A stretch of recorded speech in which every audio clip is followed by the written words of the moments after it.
Hey guys, this is John. All right, it's round 2 of the Lone Wolf League on Lichess, the current season, season number 37. I just joined this league. If you missed my first game, the very first round, do check the previous video. I explained the format of the league in depth in that video as well. So I'll keep this short.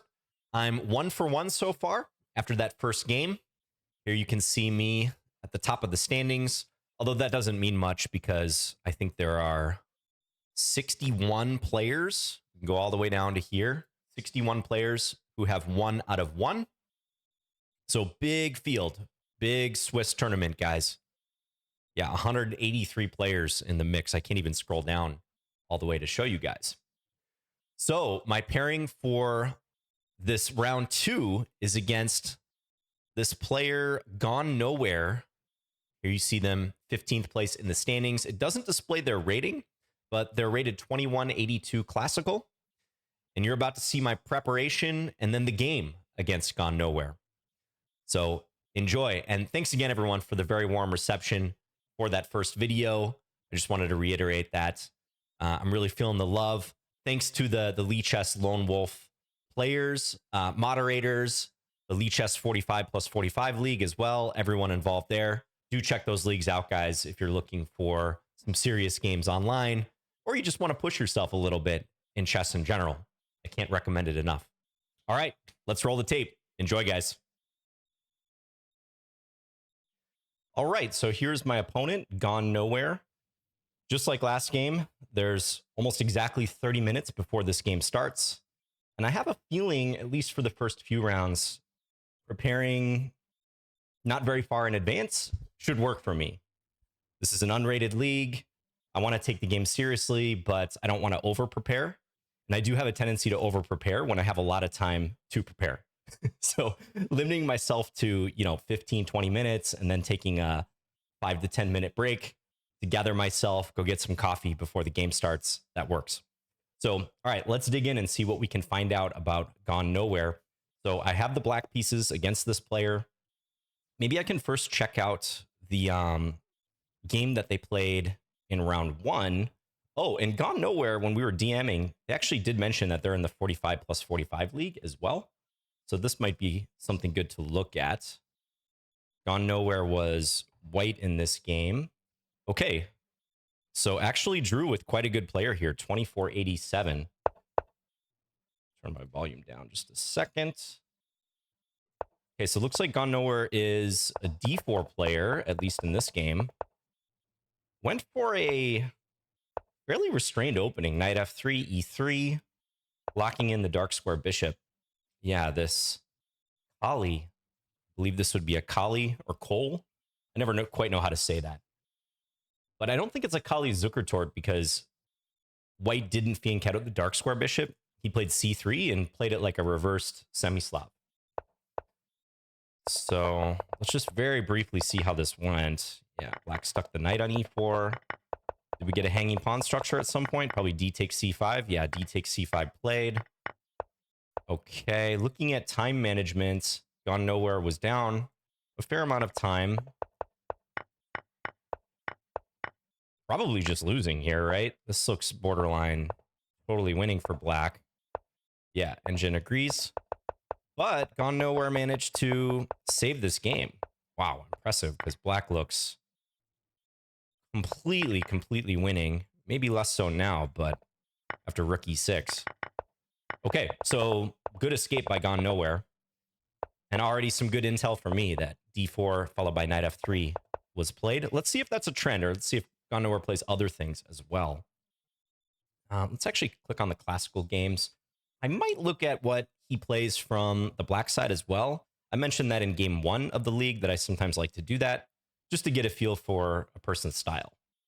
Okay, so this is Gone Nowhere's first game against Heptia. He played French as black. And I'm just going to be real quick here. Okay, so this is some, I think, theoretical stuff. And judging by the time management, Gone Nowhere knew what he was doing here.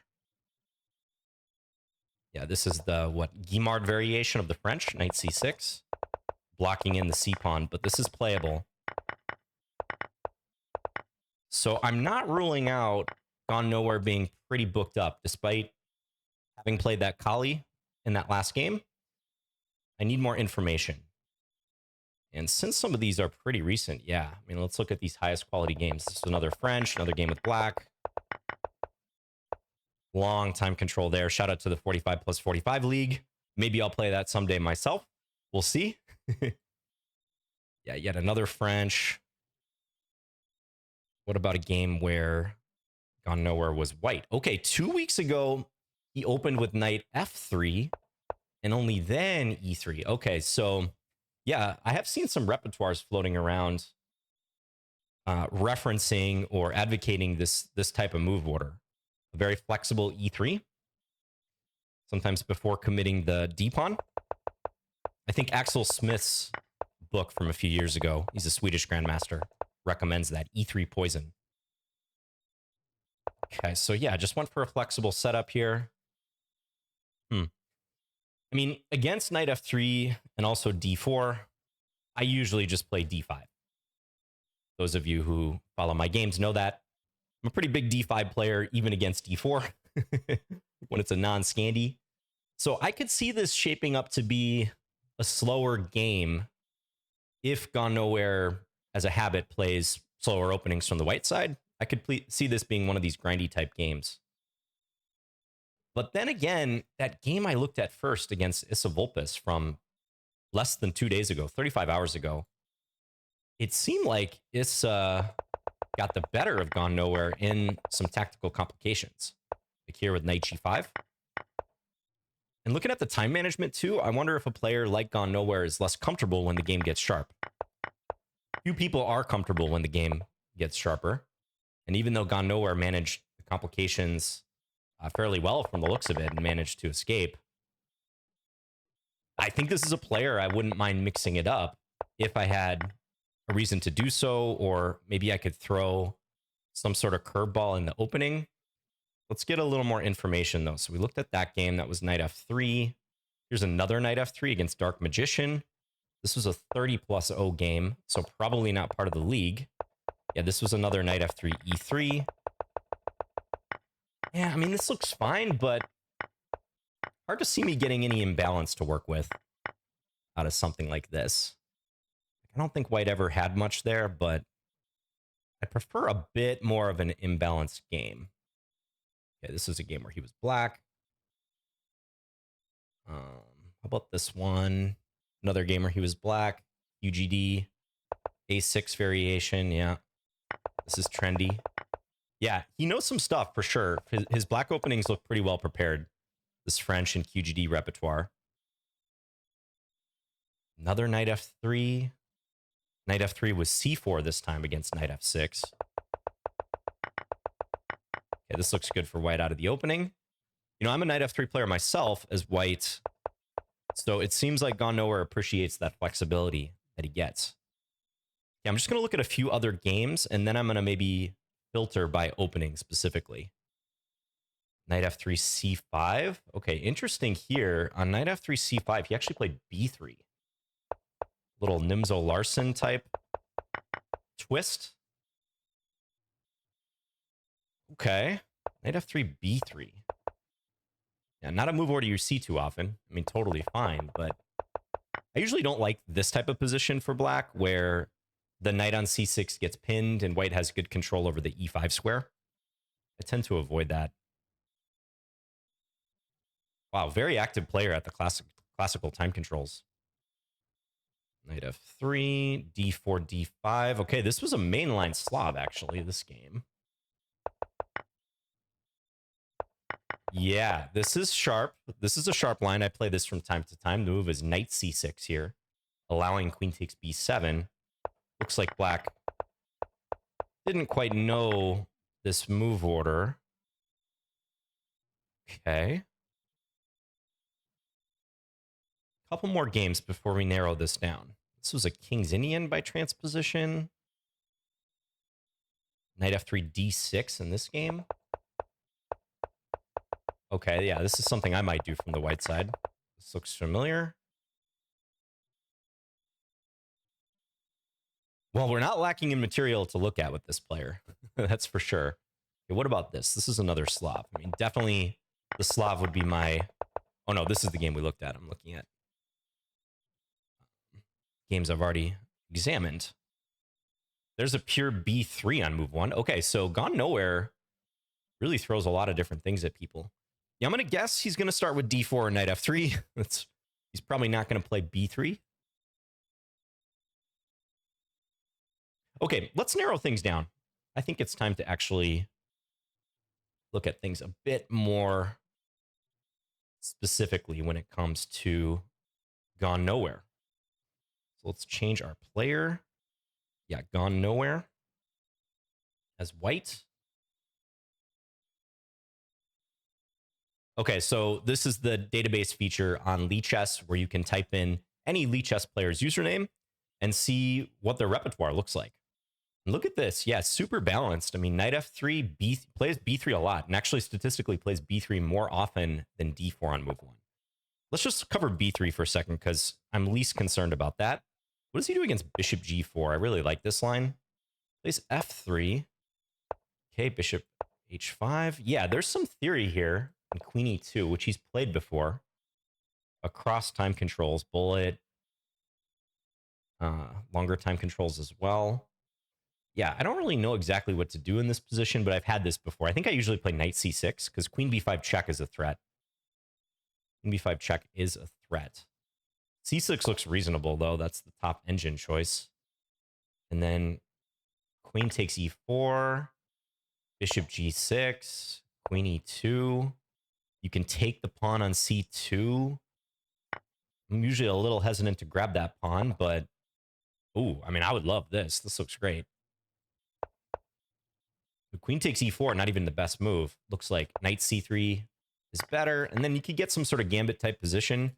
I mean, E6 looks normal here. I wouldn't mind playing this. I don't think white has that large of an initiative in a position like this. They're going to try for something like this, H3, G4. I don't think I would mind this, especially with Queen A5, Bishop A3. But yeah, I really like this system with Bishop G4. It's not going to be a surprise to my opponent if I play this, because this is my most common reaction to B3, Bishop B2. Oh, he's played E3 on 3 occasions, but these are all blitz games. Yeah, I get a lot of people in blitz like that. That's one practical reason to play this line, guys. You get to win their queen because B3, Bishop B2 is heavily associated with E3. So that's funny. Okay, so yeah, tentatively, I mean, I played Bishop F5 here before too. E4 is still a thing. Tentatively, I wouldn't mind this. If we want to proceed down this line, yeah, C6. I believe the engine that this is a good move. And Queen takes E4, Bishop G6. I mean, if something like Queen C4 to defend the pawn, I think Knight F6 and just develop. Yeah, okay, I can play this. I'm going to stop preparing against B3 because I don't think it's likely, and I feel I can go in a number of directions there. So what about, let's look at D4 next, because D4, this could dovetail if Gone Nowhere opens with Knight F3. These moves could easily transpose. So let's just look at D4, D5. Okay, plays Knight C3 sometimes, but C4 is his main choice. Never plays exchange Slav. Never takes on D5, so that's interesting. That's good to know. Seems to very consistently go for this line. Now, yeah, I've played this variation before, and it looks like he has a ton of experience with this. Takes Queen B3. And Bishop C8 is a rather sad-looking retreat to defend the pawns, but you can play this gambit style. So there's lines like this, and then Bishop D7. And the idea is black gets various counterplay like this. Doesn't look like my opponent has ever played this, though. I actually beat a grandmaster in an over-the-board game in a tournament that I played in Norway some years ago. That grandmaster was not Magnus Carlsen. Black has reasonable compensation here, but I don't know if I'd want to play this in a league on short notice. I'm not sure I'd want to go for that on short notice. So just to show this again, he very consistently does this, and then E3. This is sometimes a move order that's played to prevent or discourage Bishop F5, because if white has played Knight F3 instead of Knight C3, this whole captures queen b3 thing is less good. But here, because of the knight's presence on c3 attacking d5, black has a harder time. Like queen c7 to defend the b pawn is met by knight takes d5. But it is interesting to me that he doesn't actually take the pawn. He has a game where he did this and then bishop b5, which I would certainly not mind facing. How did this game go? Knight f3. Yeah, bishop d6, knight e5. Bishop takes e5 here played. Apparently, castling is also good. And how does that work? So if, let's say, takes like this, rook b8, queen d1, knight e4, and black has very good counterplay, huh? Let's just see. Let's just explore out of curiosity. Aha, stuff like queen c7. This bishop is loose. I see. I see. Okay, yeah. I mean, if I could get this position and know that he doesn't want to take on b7, I'm intrigued to go for this. But again, when preparing, you have to consider what your opponent knows about you too. So if we get this line, it's not going to be a surprise to my opponent if he's done some homework that we've arrived here, because this is a common line and position for me in my repertoire. I mean, another thing that crosses my mind, I could play d takes c4 on move 3, play this like a Slav. He has some experience here. Not so many games, though. Definitely not as many as that other line. b5, knight f3. This is more pure gambit style. Let's just quickly pop open a couple games. There's a couple blitz games from a while ago. Actually, quickly got a bad position in this one. I mean, this, if white doesn't get the pawn back, yeah, I mean, this could be bad for white if they don't make a point to get the pawn back on c4 quickly. Do I want to allow this, though? I don't know. Not certain about that yet. So d takes c4. Always plays e4, but such a small sample size. This is only 5 games. I don't know that I want to read too much into that. e4. Yeah, b5 is good. I mean, I think white has to work pretty hard here. But they do have this line. If they are intent on getting the pawn back and know how to get the pawn back, there is this line to just simplify. I played these positions before. I'm not thrilled about them. I think black's fine. Like you go e6, bishop e7, bishop b7, you work up to c5. The only thing that would encourage me to go for this variation for black is the fact that he doesn't play e3. So kind of like the other line with the whole takes on d5, queen b3 thing, I would be going into this, having done a little background work and seeing that he doesn't play one of the more critical responses. And even within this, it looks like he plays it gambit style, but maybe not very inspired gambit style. I don't know. Like I could see this easily getting nice for me if white hesitates a few moves. Because when you get a6 in and then you're looking to consolidate, I think this is pretty attractive. Oh, and this actually transposed one of his games. Let's see. Did he try to force through d5? Is that this game? Yeah. Oh, it actually blundered a rook. That was just a blitz error, I guess. I would have taken with the c pawn here, most likely. It looks more sturdy. So, okay, this is a possibility. You know, I have a feeling what opening we ultimately get in this game might be a game time decision for me and also for my opponent. Like, I'm not even sure that they're looking to go down a specific line. I think this could be a flexible game, is what I'm gathering. So, will he even play Queen's Gambit? Maybe. I think I've done some decent homework at this point to know what to expect there. Doesn't really seem to deviate too much from the script. Like, again, never plays Exchange Slav. I like to see that because it can be hard to beat the Exchange Slav sometimes. Always plays Knight C3. And very rarely plays Knight F3, which is just a huge main line. Just almost always plays E3. Bishop F5. Yeah, like always takes. Queen B3. Knight C6. I mean, maybe I go into this and just kind of trust that even if my opponent's done a little work, they're going to be unfamiliar with these positions, these gambit positions. I don't have enough time to refresh my theory on this line. I just know the basic ideas. Like I said, rook b8, you work up to e5, bishop d6, castles. You get long-term play on both sides of the board. If white has really prepared for me there, I think they can get an edge, but it would also be atypical for what I see from them. So yeah, like bishop b5, knight f3. And if knight f3, I can defend this pawn. Let's say knight e5 here. I don't know, e6, bishop b5. I'm just trying to forecast some typical way that this could go. And knight d7, that's a nice move using the pin here. And let's just say the game goes like this. Takes, castles, bishop d6. I would be completely fine playing a position like this. Black's not all that much better, but it's very comfortable. And I think I can outplay someone from here despite the position being dry. Okay, so I have a game plan. I think I'm going to stick to d4, d5. Maybe I should just briefly look at what they do against this. Another line that's in my repertoire is the Benko Gambit.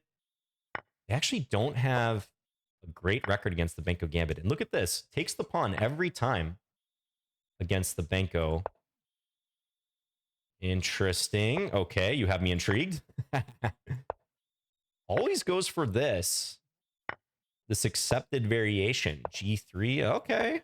Yeah, I used to play this a lot back in the day from the black side.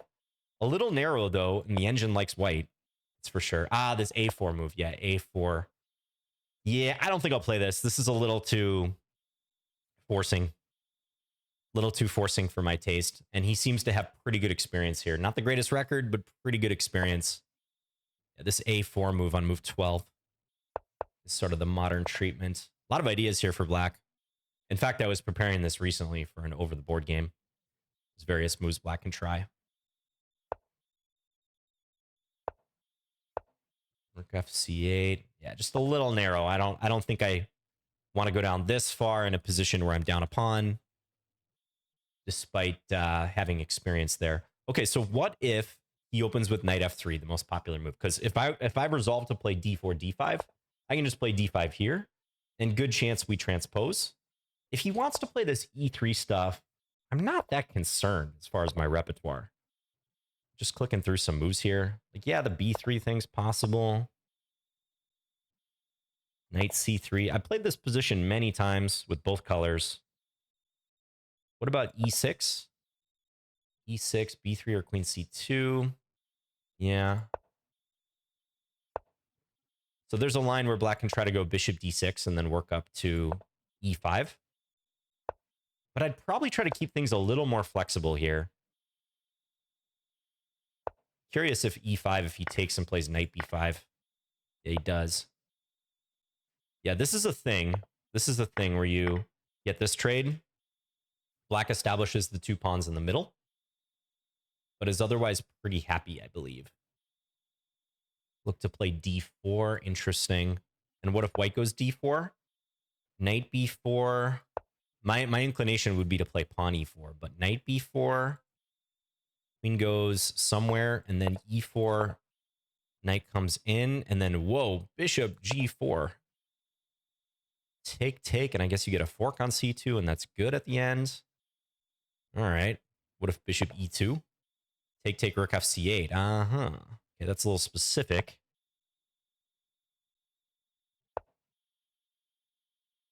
This is something that could happen. I could see this line occurring. Knight e8 is a move here, too, trying to prepare f6. Very interesting.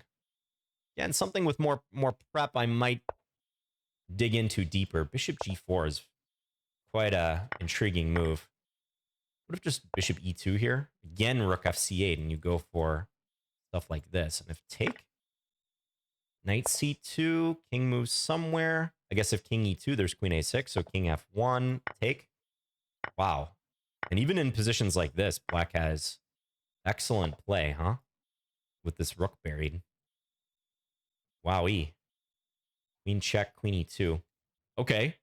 Well, I'm going to keep that in mind. This I'm playing the game in another five minutes or so. We're perhaps going a little long here, but I could see this type of thing happening through a few different move orders out of this knight f3, e3 flexibility. So let me just do that. Okay, so if white doesn't play d4, we play d4. Like bishop e2, d4. If white goes d4, you don't play e4. You play knight e4, attack the queen. What if queen d2? There's knight e4. And if takes, queen c5 is good. Wow. Queen c5, and if rook c1, queen a5. All right, well, I can figure that out of the board if needed. So queen d1, then e4, knight e5, bishop g4, among other moves. Okay, I think that's enough for me. I think I'm going to wrap up the prep here. I think I've seen enough. I wouldn't mind getting into this setup where white withholds d4. It might not happen. Very well might not happen. But we've got some ideas. Okay, I think that covers it. We've looked at knight f3, d4, b3 on move 1. This is a flexible player. I do want to try to introduce some dynamics if I can. So kind of like game 1, if I can. I sense they're uncomfortable if the game gets sharp. So that last line I was looking at with bishop d6, e5, and the complications there, even though I haven't hashed those out in full myself, I sense that that's the type of position I might want to get against this player. So we'll see. All right, game coming right up. All right, and here we go. Gone Nowhere just accepted my challenge. That's how the league works. You just send a conventional challenge to begin the game. Probably no surprise there. Let's wish them good luck and have fun.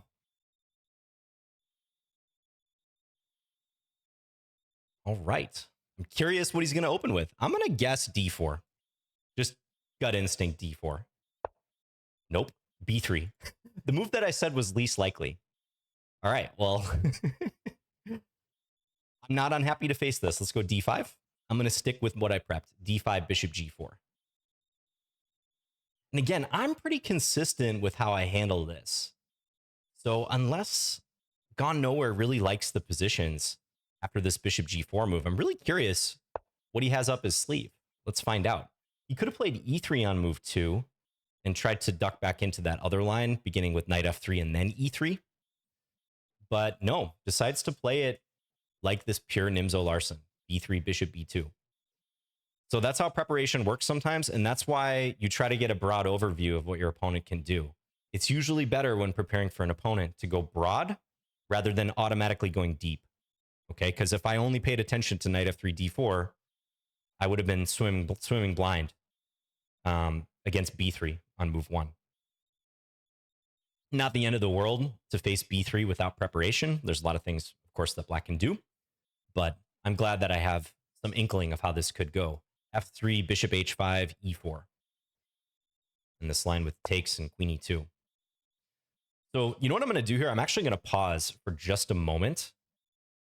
A bit of gamesmanship on my part. I'm going to play pretty quickly. I'm not going to, pause down to 25 minutes or something, but I want to give Gone Nowhere the impression that I didn't prepare for this whatsoever. Even though f3 is a known move here, it's a little ugly. It weakens the white king a bit. This is sometimes the gamesmanship, the nuance of thinking what your opponent is thinking in the opening.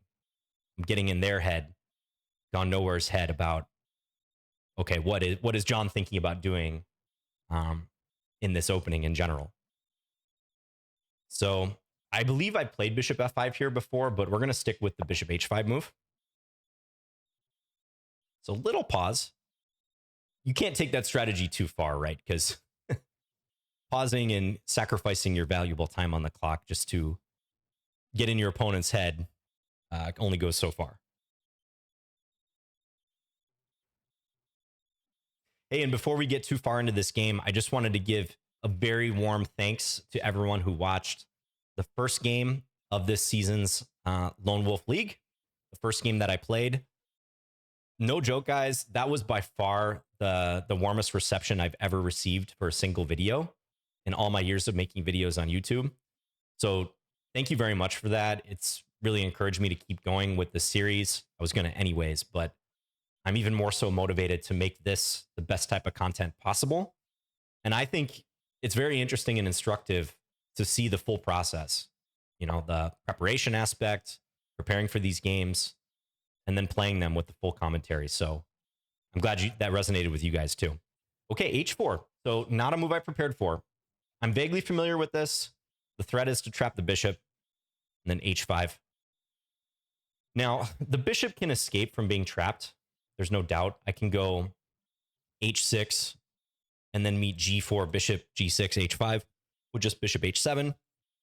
I believe queen d6 is a move here because it threatens checkmate in one. But I'm not so clear as to how that goes. I think knight h3 is the move against that. But I'm not all that certain. So I'm thinking about just playing h6. I know that allows white to expand, but I played many positions like that before where white expands on the king side. It's a burden and a curse for white. It's not an automatic advantage that white grabs space on that wing because every pawn they push further weakens that king side, even if white is intending to castle queen side. I tend to fare pretty well in these compact positions historically. So I could do that. I wonder if on h6, he might switch it up and then play knight h3, trying to go knight f4. I could still withdraw the bishop if I want to be really, really safe. I think f6 is a move here too, by the way. Maybe that would be worth considering because then I can drop the bishop back to f7 and go for e5. That might be the stronger move now that I think about it. f6 looks familiar because I have faced some version of this before. f6, and it does facilitate e5. So maybe, yeah, I think of the additional two moves there, f6 is becoming the front runner to round out the trio of moves that I can think about. f6, h6, queen d6. And if I were to guess, had Gone Nowhere made a point to prepare this, I would guess that he's least likely to know f6 because I don't think I've ever played it this way before. So what if f6, e4 takes queen e2, and we get into the same line, but just without, or with the insertion of h4 and f6? How do I handle that? c6, queen takes e4. A big difference there is my knight can't as easily reach f6. So maybe that's a slight knock on doing it this way.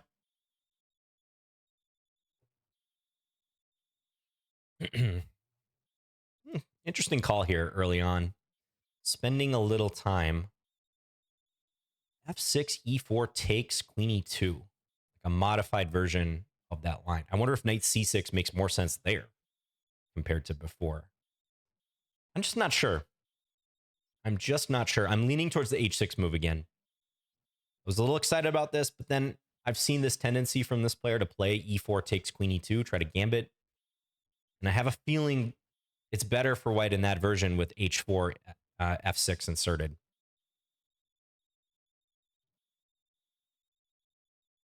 Yeah, let's go h6. A bit cautious, arguably overly cautious, but let's see what white does. I'm just guaranteeing my bishop can always escape. It's a useful move in a lot of situations. And I don't want to think too much further.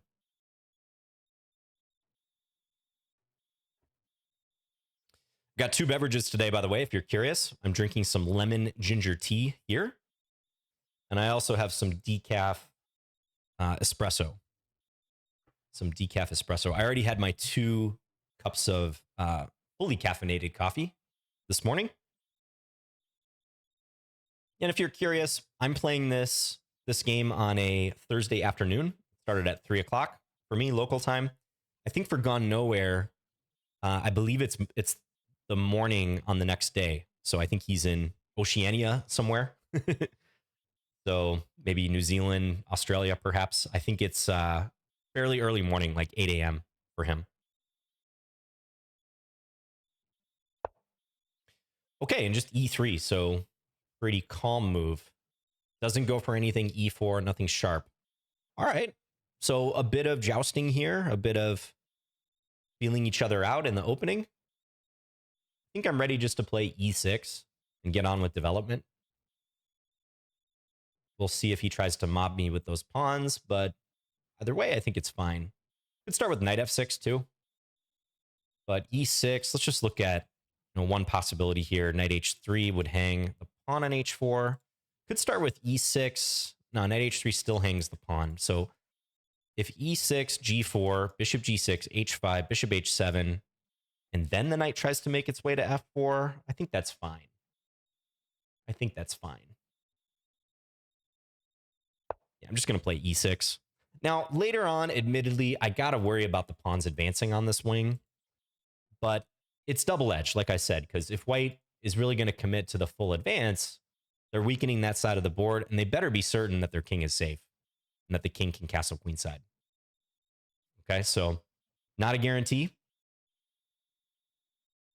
Remains to be seen what I do with my king. It's possible I'll castle queenside. It's possible I'll leave the king in the center. Broadly, I like that strategy if I can of at some point playing queen a5 and then bishop a3 later. I've done that with success in this line. White's queenside knight is kind of awkward because it really only has the c3 square to go to as an enticing square. So white has some questions about their development too, how to handle this.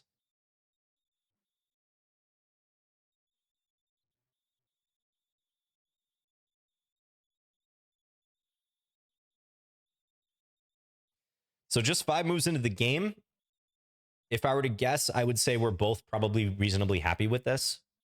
Gone Nowhere seemed, in my opinion, intent on doing something I wasn't quite expecting, but not something risky for them. And even though I had prepped for this line, they did throw in this h4 nuance, which as far as I could tell in the Lichess database, they've never played before, only e4. And I reacted conservatively, but also logically, I would say, with h6. And I'm okay with this position. I have some experience playing this sort of thing. Okay, bishop d3, that's interesting. So that, I think, is an attempt on g4 to get me to play bishop g6 and then damage my structure. I didn't consider that move whatsoever, but it's interesting. My first reaction is maybe I should go knight e7 so that on g4, bishop g6, my knight can take. So that's a possibility. That is a possibility, although then maybe h4 thereafter. Hard to say. Hard to say. Perhaps I could allow g4, bishop g6 takes and just try to get on with development, like knight c6 or something. But I don't know. I mean, I kind of see the point of this. And this is where the inclusion of h4, h6 helps white. This sort of operation. Still think about the f6 move to give the bishop the f7 square. It looks a little ugly, though. I don't know. Can't really move my dark square bishop because bishop takes g7 is coming. Yeah, I see the point of bishop d3. Clever. Haven't encountered this before. Clever operation. So I'd say my choices here are between knight e7 and this f6 move. Maybe f5 makes some sense, although that doesn't necessarily prevent g4. So I think f6 or knight e7. Knight e7 looks a little passive, not going to lie. Knight e7, I think this is going to hinge on what I think about g4, bishop g6, bishop takes g6, knight takes g6, h5. Because white's grabbing a fair amount of space there. I feel like knight h4 would be the critical move at that point, but my knight's a bit adrift, you know? I'm not sure I want to wedge the knight in there without particular threat. So in this line, I could just retreat the knight to e7, but then I'm going to have to figure out some way to unwind. It's kind of helpful that the light square bishops are off the board, I think, but white is grabbing a lot of space. So still leaning towards knight e7. I think this mix of f6, h6 just doesn't quite appeal to me. I mean, maybe f6, knight h4, I could go e5 then, but it looks a little weird. White's bishop on d3 is also a little strange. So that's probably a trade-off I could play with, but my instinct says f6, h6 just isn't the greatest combo. So I think I'm going to go with knight e7. I'm just briefly looking at this line again. Is it a disaster if I have to play knight h4 there? Because I have a feeling that's the move the computer would like, but I'm just not sure that I would like that.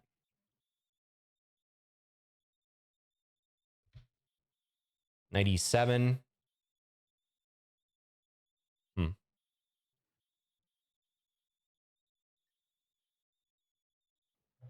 97, and then like c5, maybe knight e to c6, and the other knight comes to d7. That's probably playable. Got some weird stuff going on with my queen side, but okay, I think I'm going to do it.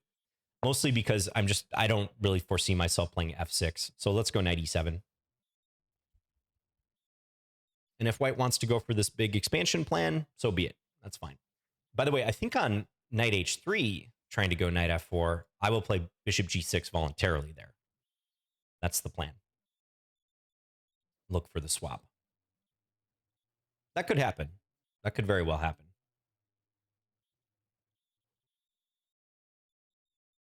Making sure my recording is going. I'm always paranoid. I'm going to talk for 2 hours and the recording is not working or didn't ever start. That's the absolute nightmare for any content creator.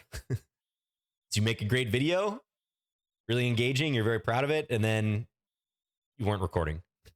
But I think we're good.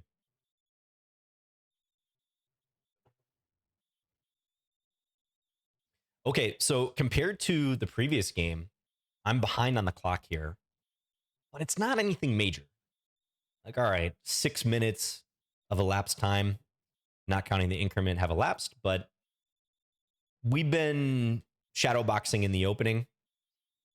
I think Gone Nowhere is going to think a little bit on this move. So this isn't a disaster. And we're not in a super sharp position either.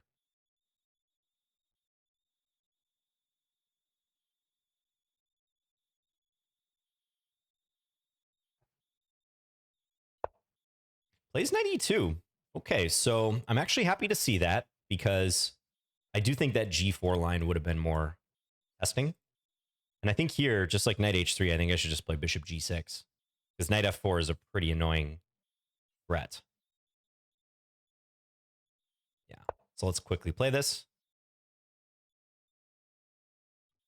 Offer the bishop swap. And the whole reason, just to reiterate, of why I played knight e7 is so that I can take with the knight and keep my pawn structure together in the event of a exchange of the bishops.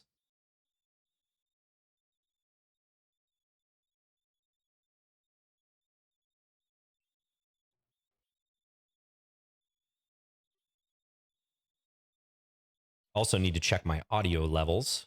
They look okay.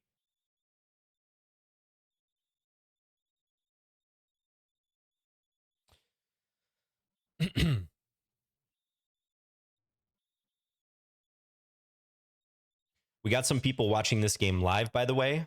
There's currently 22 people watching. Shout out to Elp Arslan for streaming and also JG777. I see them in the spectator list. I think they're streaming this game. Okay, so takes.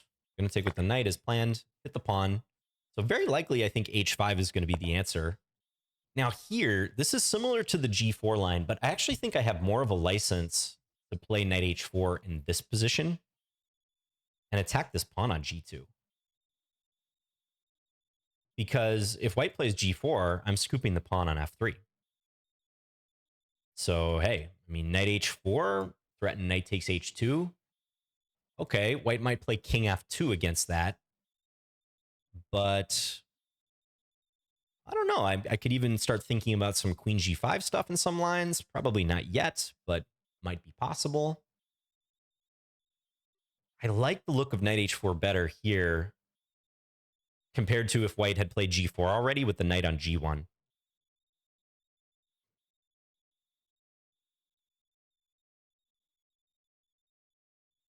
So only 2 moves to consider. Knight h4, knight e7. Nothing else makes sense, I don't believe. So leaning towards knight h4. White could play knight f4 to defend the pawn on g2, but that looks a little shaky. Bishop d6 in some cases. There is this idea, bishop takes g7, so I might not be ready to play it yet. But then again, maybe in that line, rook g8, bishop takes h6, take g2. possible that could be good. But this could be the opening that I was mentioning, the chance that I was mentioning pre-game in my prep about posing a dynamic problem, something a little more concrete that might get gone nowhere outside of their comfort zone. So knight h4, just this simple question. What are you going to do about knight takes g2? Do you want to move your king? Because then you're definitely never castling queenside. King f2 might be a decent move, but then I can play bishop d6 because of bishop g7. There's rook g8.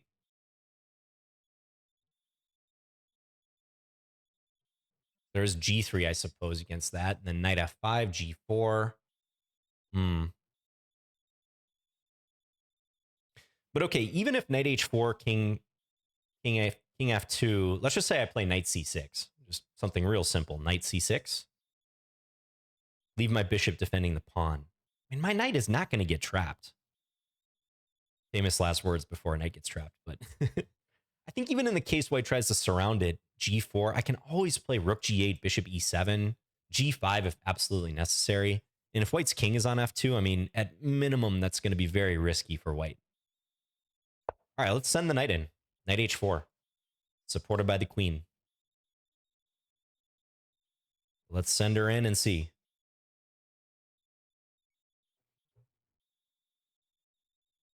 It'd be very easy in a bullet game, let's say, to play g3 or g4 here and blunder knight takes f3. My prediction is white plays king f2, maybe king f1. I don't think white's going to castle. Castling doesn't look right when you played your pawn up to h5. Yeah, plays king f2 pretty quickly. Probably the right call. And should I go knight c6? I mean, it might be nice to have my c pawn in front, but I think now it's better just to get my development going.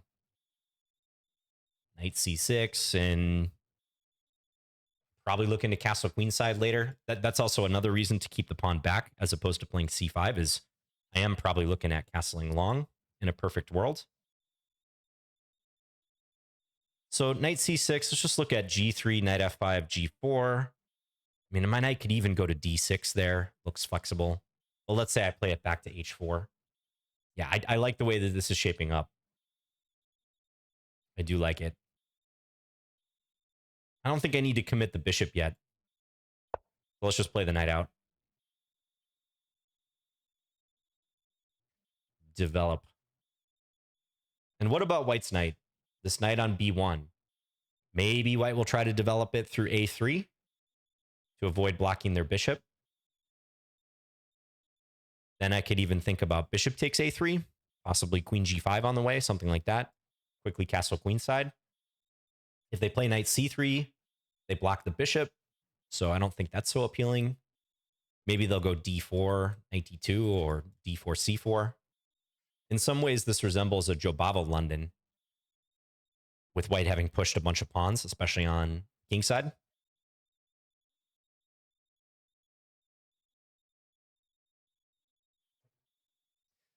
I wasn't feeling bad about my position after five to six moves, but now I'm feeling pretty good. I'm feeling better than I was feeling a few moves ago because I could already see some problems developing for white in this setup.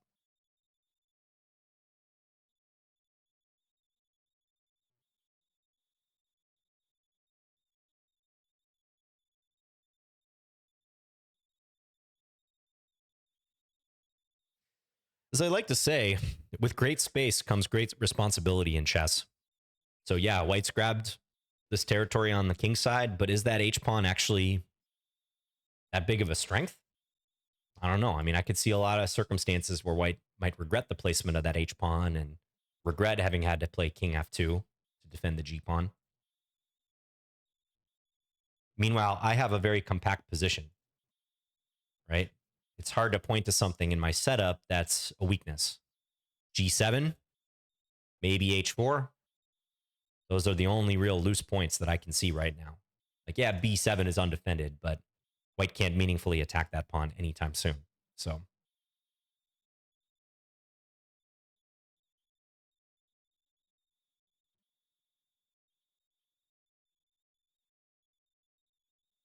I think if white starts to think a lot over the next couple of moves, that's a very good sign for me. because I sense Gone Nowhere had some preparation that might have resembled this. He played that h4 move fairly quickly, so he might have looked at some permutations of this type of position, but even with prep, I think this is hard to handle for white. I'd rather probably play black here. Even though I think the engine is going to say this is equal or maybe even slight edge to white. But it looks easier to play for black. Okay, so it does go d4. So yeah, this probably hints at some d4, c4, knight d2 or knight c3 thing happening eventually. It blocks the dark square bishop, notably. So that's the first thing that comes to mind to me about d4 is that bishop is out of commission on the long diagonal. So what does that mean? It means I can play bishop d6 or bishop e7 more freely. And that is where my eyes immediately go. Bishop d6, also queen g5. I think I have more reason to play that now. So queen g5, probably white should answer with g4, but I wonder if even I'm getting to a point where I could play f5.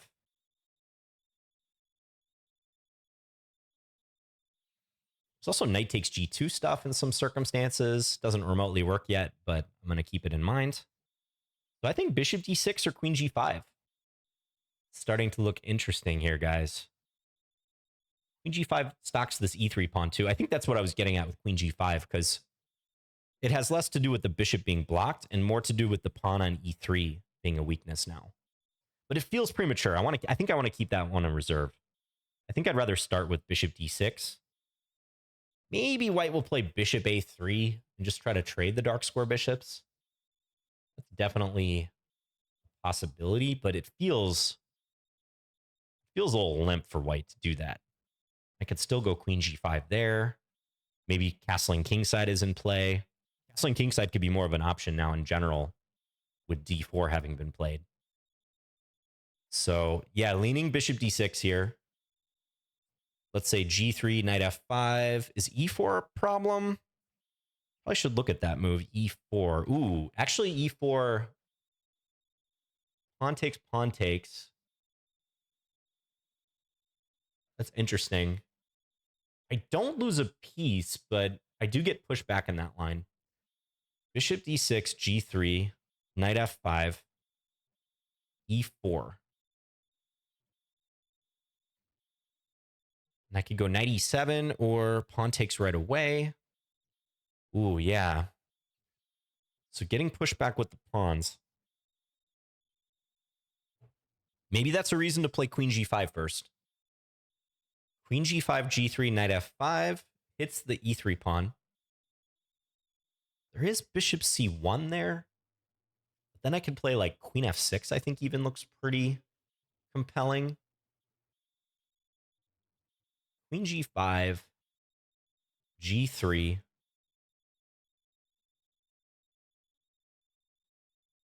Queen g5, g3, knight f5. I'm not scared of f4, I don't think.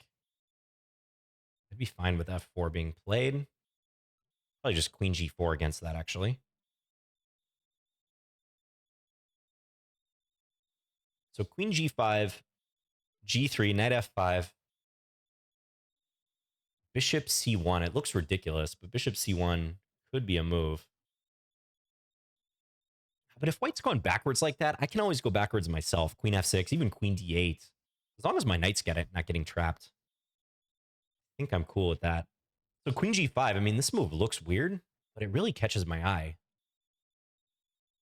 Again, I was liking bishop d6 until I noticed some concrete issues with this, because in the analogous line, I always have queen e3, which is devastating. So queen g5, if knight f4, then bishop d6 makes a lot more sense. Yeah, I'm leaning back towards queen g5, guys.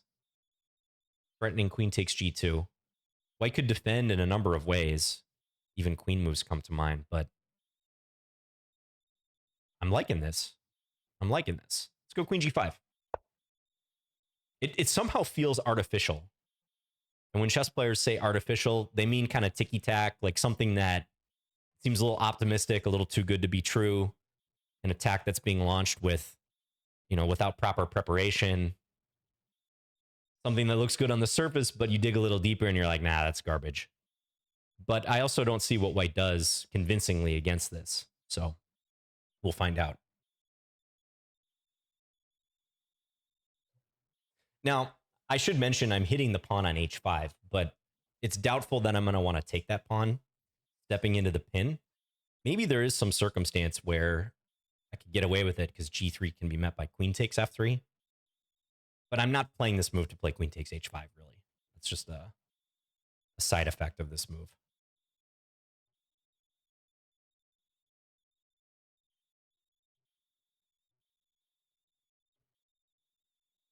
Very curious what white's going to do here. If I were to guess, probably g3.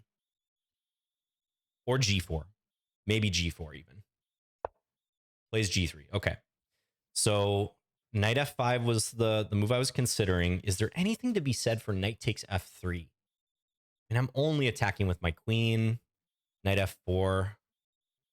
Yeah. I don't think there's anything to be said for that. So probably we're looking at knight f5. Yeah, let's not spend more time than we have to. And there we go, bishop c1. Okay, so this is the line I was mentioning, actually. Undeveloping. It's a funny variation. What an opening, huh? White's played all these pawn moves. Played the bishop back to c1. Oh no, the Nimzo bishop. But white's banking on pushing me back. Eventually. e4 is a thing now. So, okay, I'm probably going to move my queen, but I'm briefly looking at is bishop d6 possible? Bishop d6, e4, hit the queen. Bishop takes g3 check. Okay, probably king g2 there, actually. Knight e3 check, bishop takes, queen takes. Knight takes g3. Feels wrong to me. I mean, white's center is very loose, but it still feels wrong. Oh, sorry. King g2, I can play bishop f4, I'm noticing. Whoa, wait a second. Okay, bishop d6.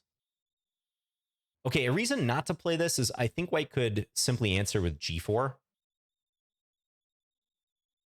Yeah, and that probably shuts down all my fun. So I think I'm going to stop looking at bishop d6. I think I'm going to go with queen f6. I'm just trying to forecast out a couple possibilities here. G4, knight h4, let's say. If knight f4, I can play bishop d6. I think that looks awesome. E4 is not a thing. Yeah, I'm liking queen f6. With an eye towards simply developing, eventually breaking open the queen side in some way, or the king side, I should say. Let's do it. Gotta keep an eye on my time. So this is a habit of mine, drifting low. We got that 30-second increment always, remember? I think some of my time management has been justified just based on how unusual this game has been so far. But I don't want to see this gap widen. I want to close this gap on the clock.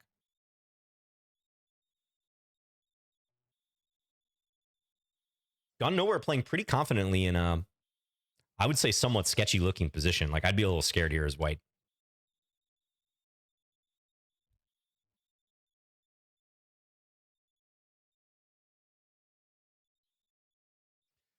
So are we going to see further expansion with the pawns?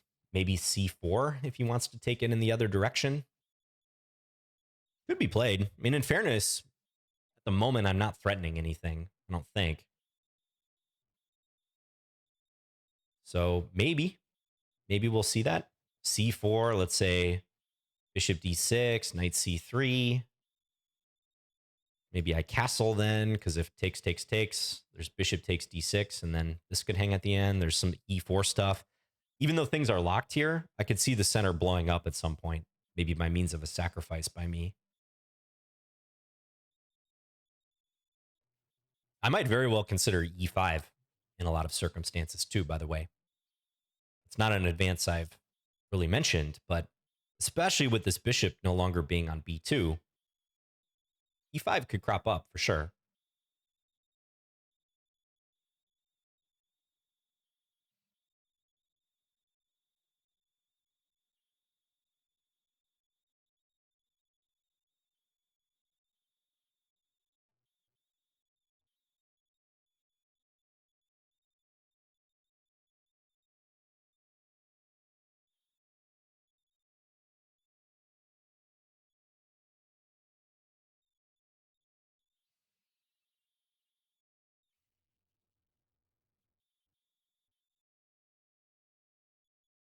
Okay, gone nowhere thinking a bit.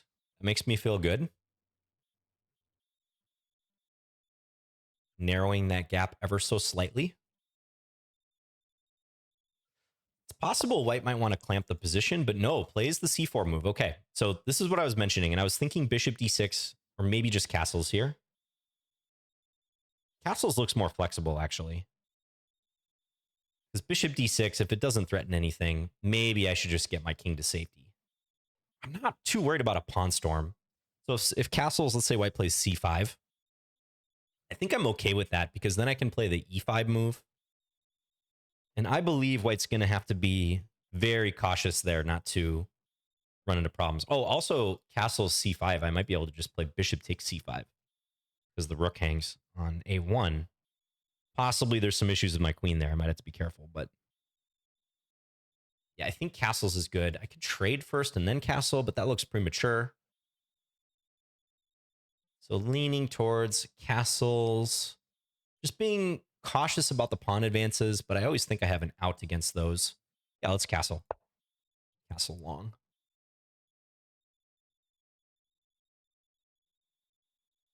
So I've abandoned my plans of castling short. Those were always very loose plans anyways. And I mean, white is starting to look not even underdeveloped, but exposed to the position opening up as a result of their underdevelopment. So I'm just going to proceed on the assumption that if this gets sharp, especially in the center, things are going to work out well for me because I am better mobilized now. Okay, knight c3. So to give you an idea of what I mean, d takes c4, bishop takes c4, and sacrificing on d4 is already looking pretty interesting to my eyes. So let's spend a moment talking about this. So d takes c4, b takes c4. Let's say we can make it forcing. Let's say knight f takes d4, pawn takes d4, knight takes d4, threatening knight takes f3, among other things. Knight takes d4, rook takes d4, hitting that queen on d1. Queen e2 maybe, and then bishop c5. There's bishop e3. And I think white is defending. But is there another permutation of this that could give white problems, like e5? I guess they have knight takes d5. What if I take on c4 first and then play e5? They can always play d5. Boy, this is interesting. One of the knights taking. Ah, you know what? Let's look at this line again. So d takes c4, b takes c4, knight f takes d4. I'm not sure it matters which knight. But yeah, let's say knight f takes d4, pawn takes d4, knight takes d4.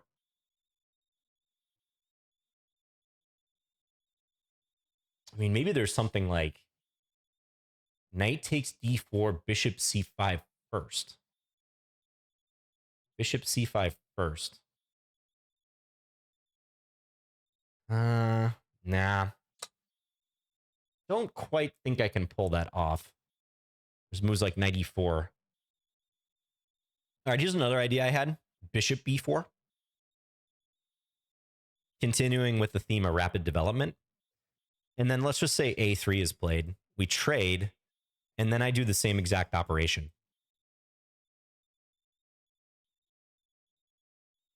And then there's maybe even knight takes g3 in the mix sometimes. Nah, but there's still knight e4 issues. Okay, so bishop b4, a3. Let's say swap.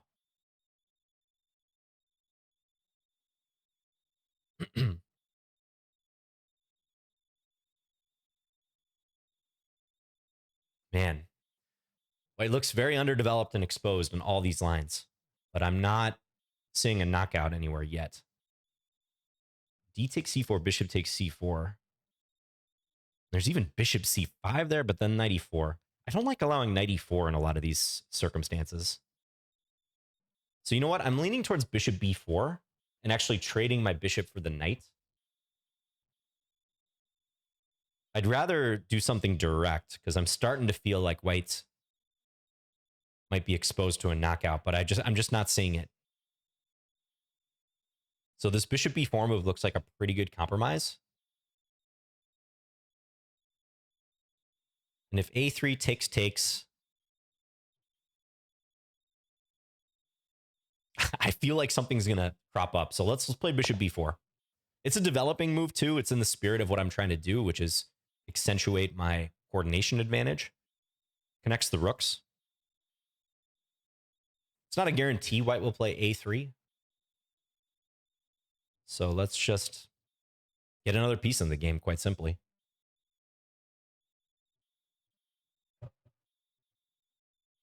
Now, white could insert a trade on d5, but I'm proceeding under the assumption that that's going to benefit me as well, because the e file becomes half open. I can start pressing against these pawns. But there's something that's missing here, like a pawn break or a sacrifice, that's really going to give me an opportunity to pierce the white position definitively. That's what I'm looking for, at least. It might not exist, but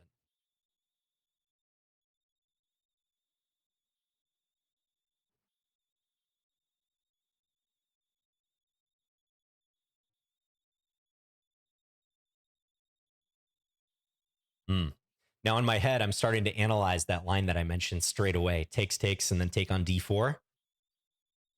But I'm trying to tear myself away from it now because that's in the past.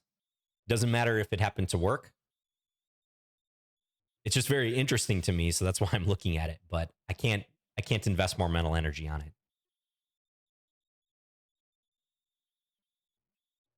We might still get an opportunity for something like that in the near future.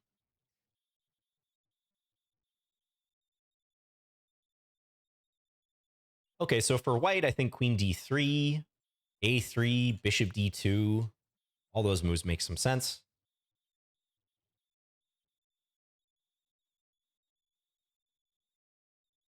Queen d3 just hits a lot of the right boxes, helps reinforce some points.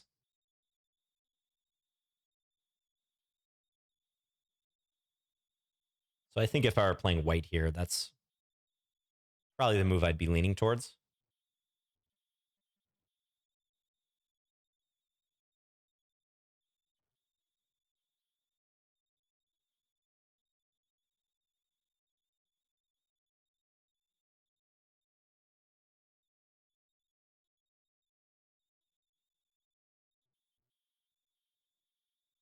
White does have to be careful, though. One wrong move here, you open the position, you make some careless exchange, and white could be busted.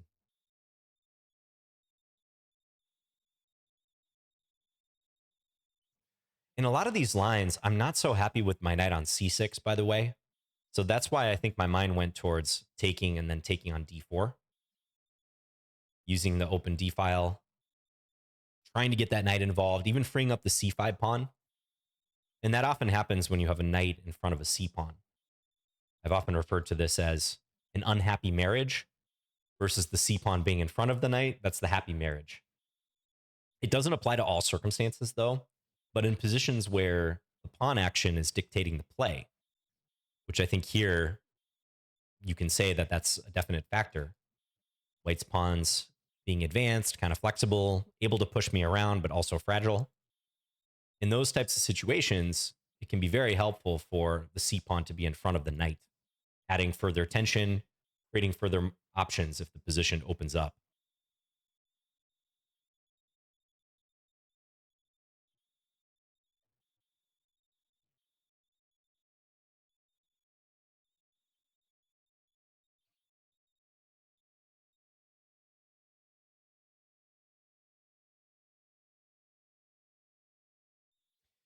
I think queen c2 would also make sense. Get the queen involved, and even step off of the d file.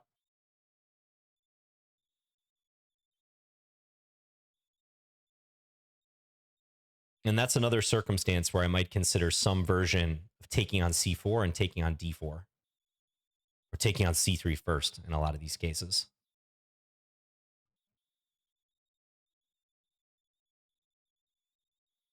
Let's say queen c2, bishop takes c3, probably knight takes c3, and then d takes c4, although then there's knight e4. The pesky knight e4 move is annoying. So let's say queen c2, bishop takes c3, knight takes c3. Let's just say I play knight c takes d4. Pawn takes d4, knight takes d4, hit the queen, hit the pawn on f3. Queen d3 is obvious. And then d takes c4, bishop takes, b takes c4. I guess I have knight b3 in that situation, which would hit the queen on d3 and hit the rook on a1. Maybe instead of queen d3, white could go queen d1. I'm trying to get ahead of the calculations if white does play queen c2, although I wouldn't say that's my expected move from white. I think queen d3 or a3. I just have a feeling. Maybe outside chance white plays c takes d5, although I think they're going to be hesitant to create this half-open e file for me. But if they deem d takes c4 to be a problem in a lot of these lines, they might feel compelled to insert that move.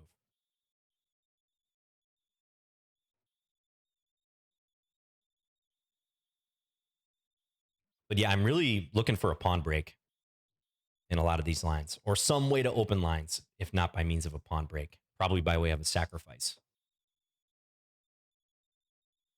Okay, and gone nowhere thinking. This is promising. We are narrowing that gap.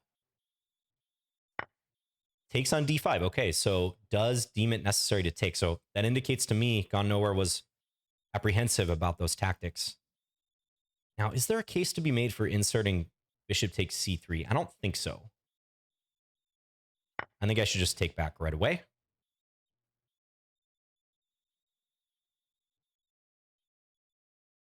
Looks good. I don't think white's in imminent danger, but for sure, they're going to be worried about the defense of this e3 pawn, especially if I start posting a rook on e8. It's hard to visualize, or hard to envision e4 being a problem for me, or good at all for white, when the capture and pawn captures would expose the white king.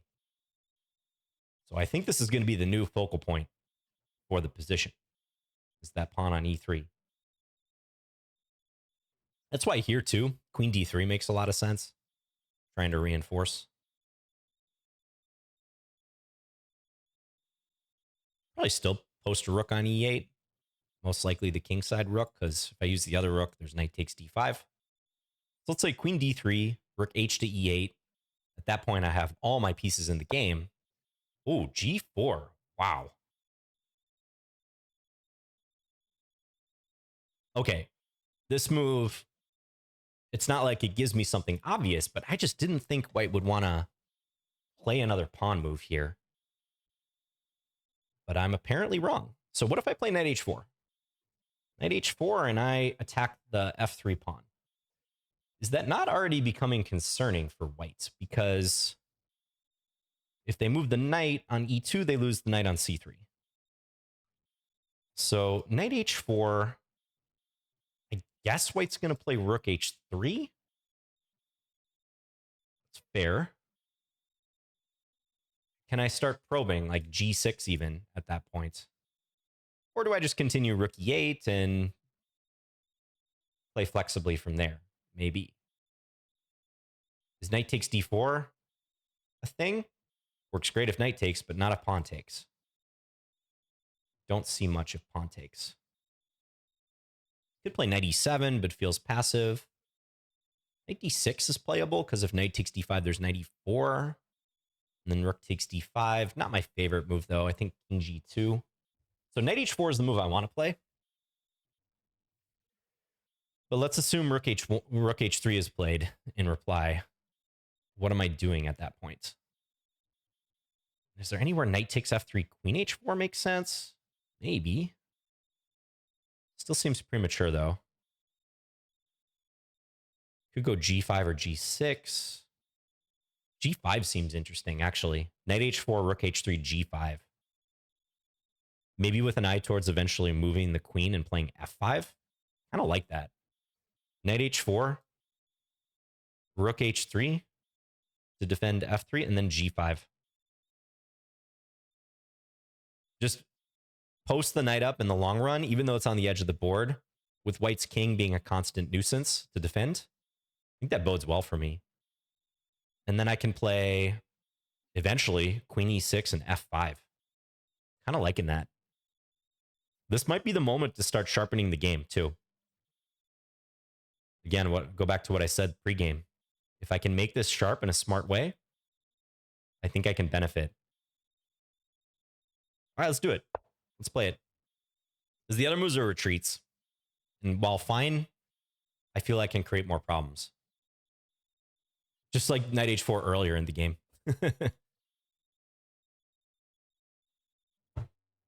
So queen takes f3 is the threat.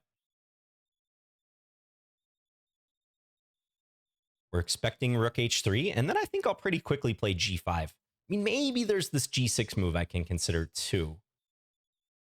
But I do see that white can go queen h1 and hit the knight, and then I might be compelled to play g5 regardless. Although, can I claim that white's queen is actually bad on h1?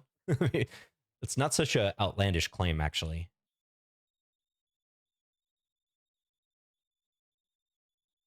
Not such an outlandish claim, but I don't know if I want to invest 2 moves. I think I'd rather just play the g5 move directly. Yeah, and I think it might be better if the white rook is undefended on h1 in the future if I ever get queen e6 and f5 in.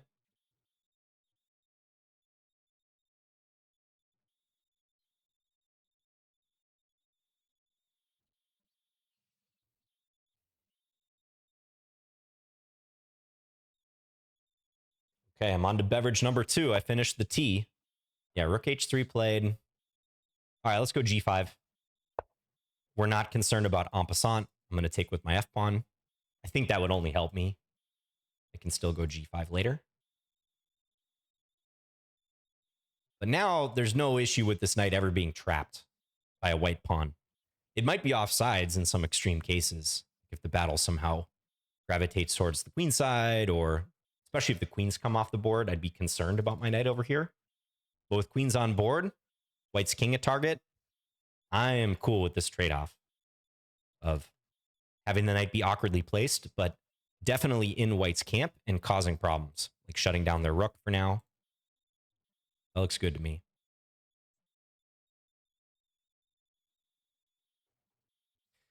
I'll probably trade for this knight on c3 if prompted.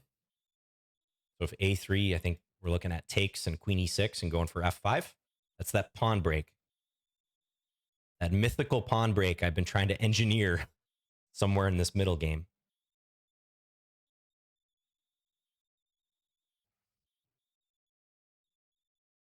I could pre-move f takes g6 here in the case of en passant, but it feels weird to pre-move that.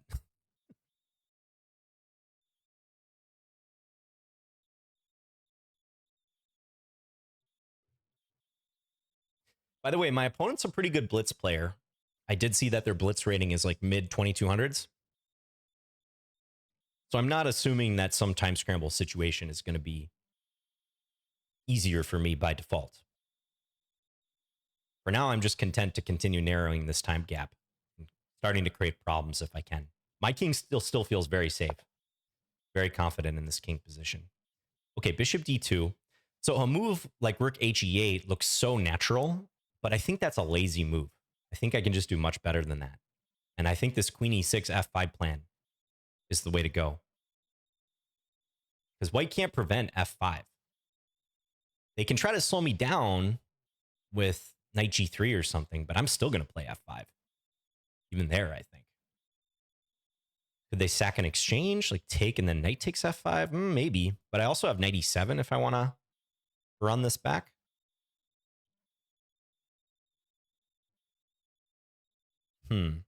Should I take on c3 and maybe see which way white wants to recapture? Or is that too presumptuous? Do I start with rook he8 just to disguise my intentions even? Is that a possibility? No, I don't think so. I think I should play queen e6 to start.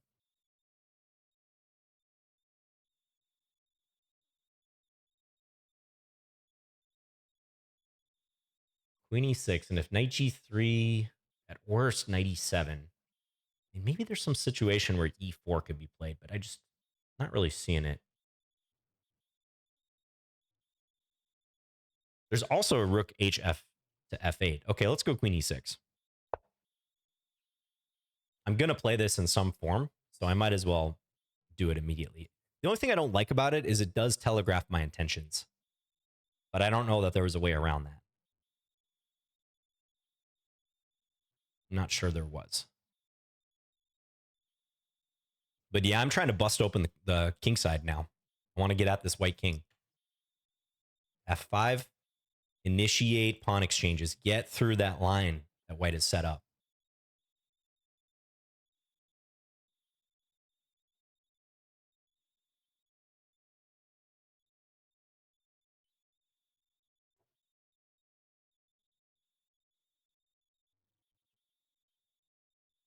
This is starting to look pretty difficult to defend for white.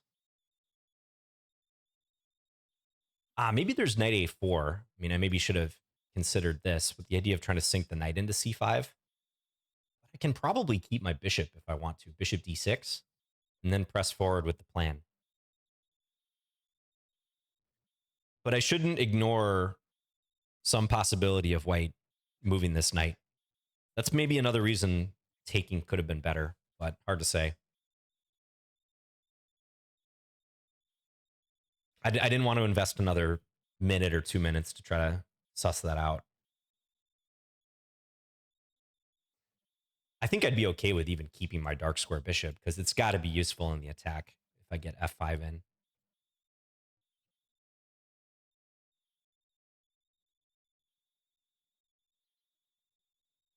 It's interesting how fast this shifted for me between targeting e3 or something in the center to now pretty clearly hinging my entire plan on playing f5 and opening the position.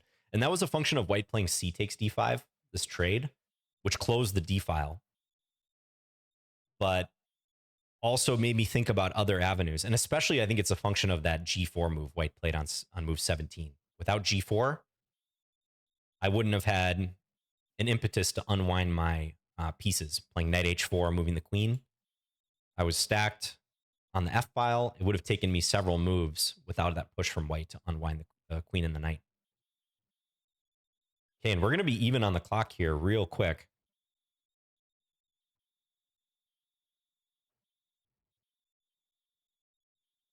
Tough call for white. I don't know what I would do here if I were them, because they know what I'm going for, almost certainly, but they can't really prevent it without severely compromising their position.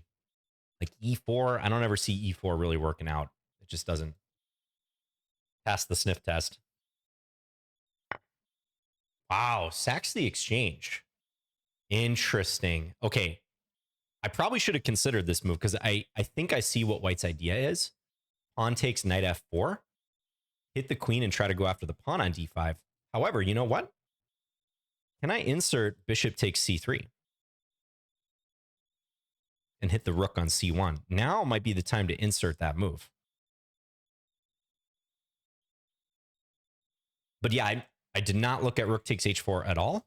And it's possible this is still good for me, but if they get the d5 pawn, I can see why they're going for this. They maybe have something to say. But if I insert bishop takes c3, okay, if they move this rook, I'll take the rook on a1. I'm cool with that. So bishop takes c3. Let's say bishop takes c3. Then I take h4, knight f4. And yeah, the position's closed for the moment, but queen d7, f5 could still be coming. Maybe I got to watch knight g6. Maybe I can play queen h1. And that's got to be good for me. So I'm thinking I insert bishop takes c3, and this is why you don't play automatic recaptures. Seemingly automatic. So now I'm just looking for ways where this could go wrong after bishop takes c3, but I'm not seeing them. Okay, let's insert the capture.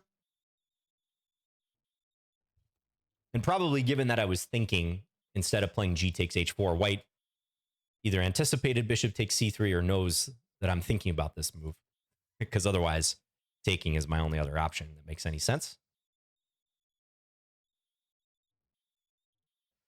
So I think we're heading towards a position where I'm going to go up and exchange, but white's going to try to use this knight, especially with knight f4, to block things up and make it hard for me to get through as best they can.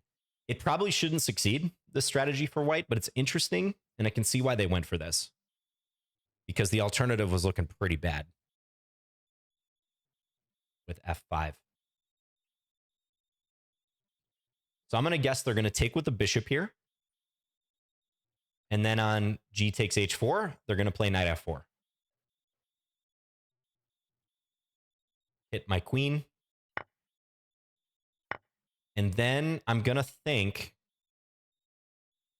I wonder if rook h8 actually would have been interesting. Probably didn't work, but then I'm going to think like where I best want to put the queen that facilitates my goals of continuing to open this position. Queen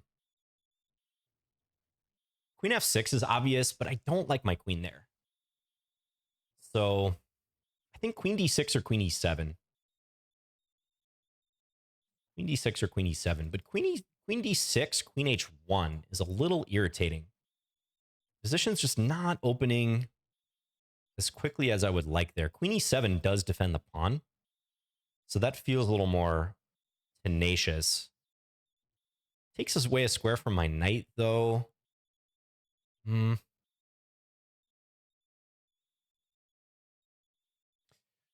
some pressure on the e-pawn. Let's say queen e7, queen h1, rook h to e8, rook to e1. I mean, there's ways I can annoy white there, like queen a3, but rook e2. I'm not saying anything super compelling. I just don't like that this knight is out of the game in a lot of these positions.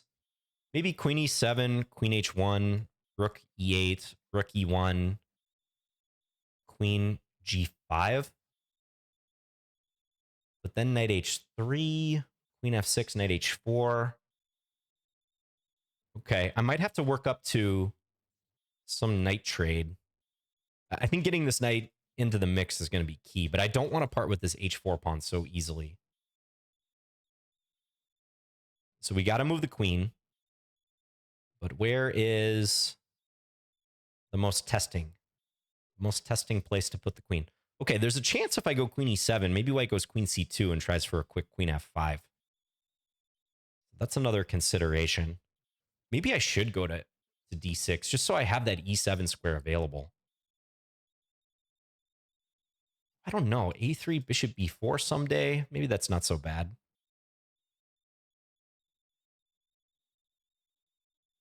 Kind of leaning towards queen f6 again, honestly. Even though I ruled that out right off the top. Blocks that f-pawn, but I do like it for coordination reasons. Beyond that.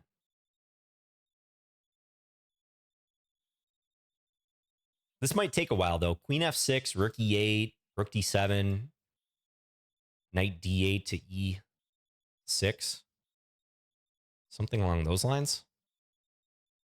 But I got time. I mean, maybe white will play queen h1, knight g2 to recover the pawn, but I got time. Queen f6, queen h1, rook e8. Let's just say knight g2. Knight e7, queen takes h4. I don't know. Queen c6, perhaps. I think I could work with that. Queen d6 does make a lot of sense too, though. Queen d6, queen h1, knight e7, queen takes h4, f5. Like, that would be a real straightforward way to play it. Not sure I trust that, though. And also, there's issues with a3 and bishop b4. Queen e7, queen h1. Rook H8 to E8, Rook E1. Let's just say Rook D7. There's always that Knight G2 move. Knight G2. Could I maybe play F5 against that? F5 takes Queen G5. Maybe. Maybe. Okay, I got to decide pretty soon. All these queen moves honestly kind of look equivalent, but they dictate how I'm going to play the position going forward. Like in another 2 or 3 moves.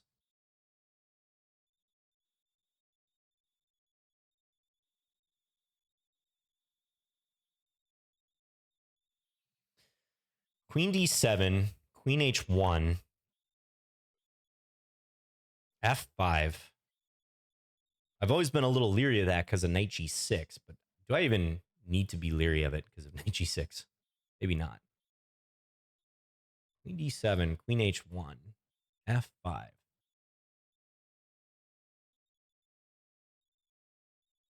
Just open the position, John.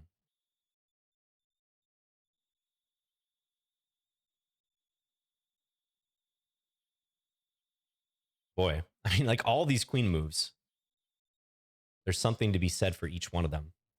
Queen D7, I mean, maybe Queen D3 will be the answer, but then I could post a rook on F8.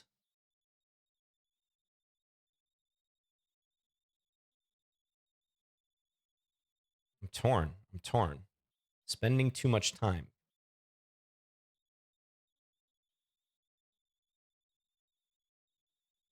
Spending time in an unclear capacity. Okay. I think I'm going to play one of Queen F6 or Queen D6. I think I'm going to go Queen F6. Because I want to control that F5 square at the end of the day. Let's do it. It blocks my F-pawn. I do think I'm going to have to unwind from this soon.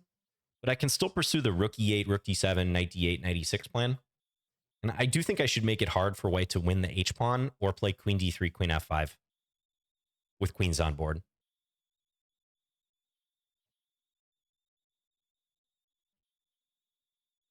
White might pivot and just try to play on the queen side, like B4 or something, but I don't think I would hate to see that.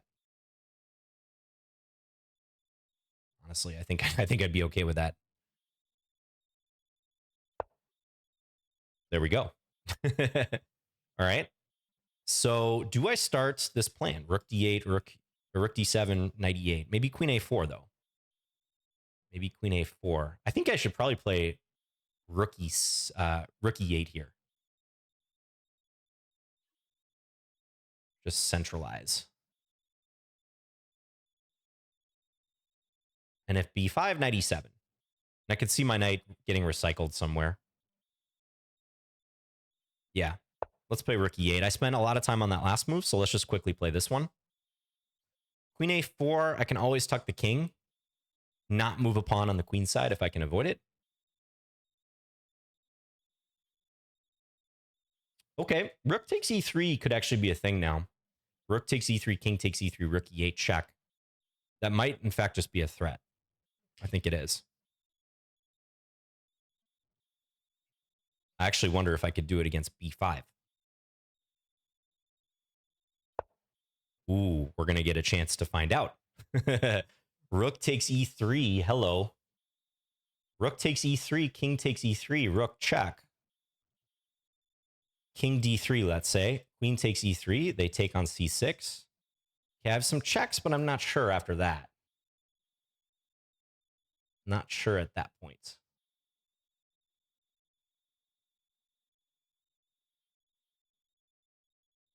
Awfully tempting, though, I'll tell you that.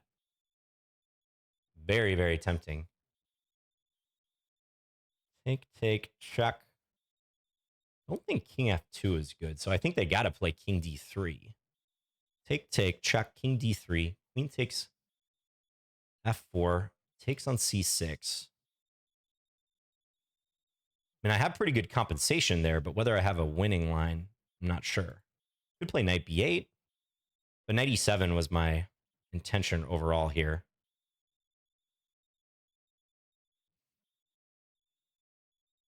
I'm going to spend a little more time thinking about rook takes e3, but ultimately it's probably a little optimistic. Knight b8. Knight b8's a departure from what I wanted to do. Okay, I'm going to play knight e7. It's hard to turn off rook takes e3, but I think this is a good plan too. King b8, knight c8. Rook takes e3 will still be on the agenda.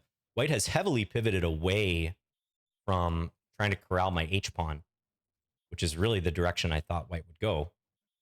So I might get another chance to reload rook takes e3 in a situation where I'm not losing my knight. So this is the plan. King b8, knight c8. Get everything nice and coordinated. Maybe my knight reemerges. I could also think about moving my queen and going f5 somewhere. There might be complications with that, but I think on the next move, king b8 is almost certainly what I want to do. And white's pursuing a rather slow plan. So let's quickly play king b8. a5, knight c8. Kind of like knight on f8, there is no mate. Knight on c8, hopefully there's no mate.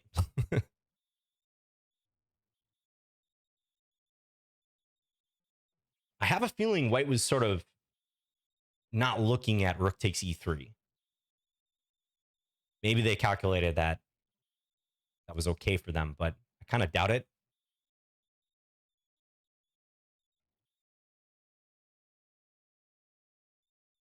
So, okay, let's just break down the last few moves. I mean, I went up the exchange. I was happy about that. Didn't calculate rook takes h4, but we had that bishop takes c3 in between move. The reason white is putting up decent resistance here is that they've succeeded in closing the position or keeping the position closed. That was the whole point of this exchange sack. With the knight coming to f4. So that often happens when you go up material. Sometimes you'll need to play a few moves to consolidate that material advantage. Your opponent may be saying, hey, like I can part with this material, but I'm going to press you for a few moves while you're taking the time to collect it. And that's sort of what happened here. But I think now I found a good way with king b8, knight c8 to calm this position down, coordinate, and really show the material advantage and also the problems white has around their king still, I hope. Like this knight on f4 is really keeping white's position together, quite frankly.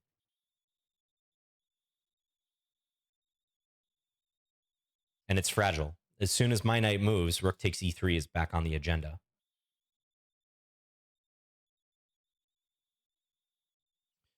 So what could we expect? I mean, maybe queen d3 or a5, knight c8, and then queen d3.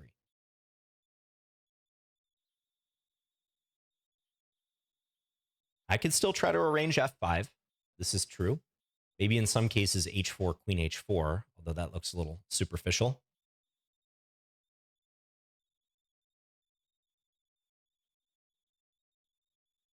But I should be aware and ready for that.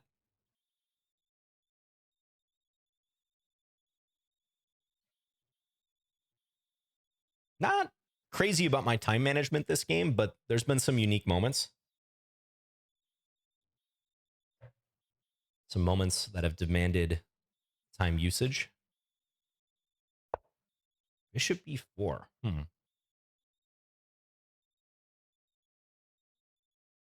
Okay, so knight c8 is queen d3 finally going to be played at that point? I think it probably will. And if that's the case, could I use my move to do something better?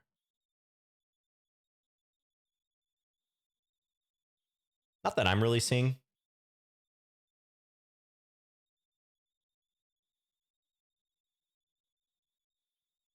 Not really seeing anything crazy compelling. So yeah, let's play knight c8.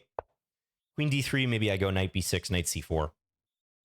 Maybe that's the next step. New way to pressure the pawn on e3.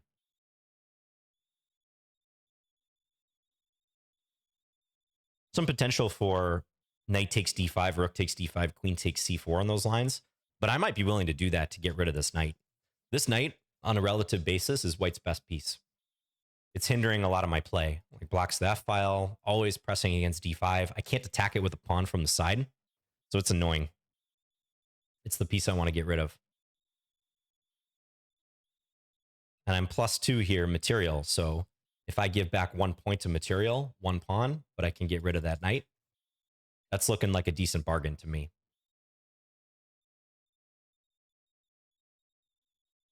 I'm trying to think of some permutations where white might try to trade queens out of this, actually. So say queen D3, knight B6, queen F5, something like that. That's not out of the question.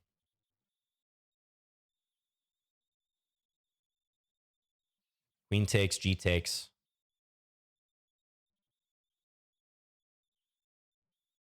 I don't know. Queen takes, G takes, knight C4 perhaps, hit the pawn.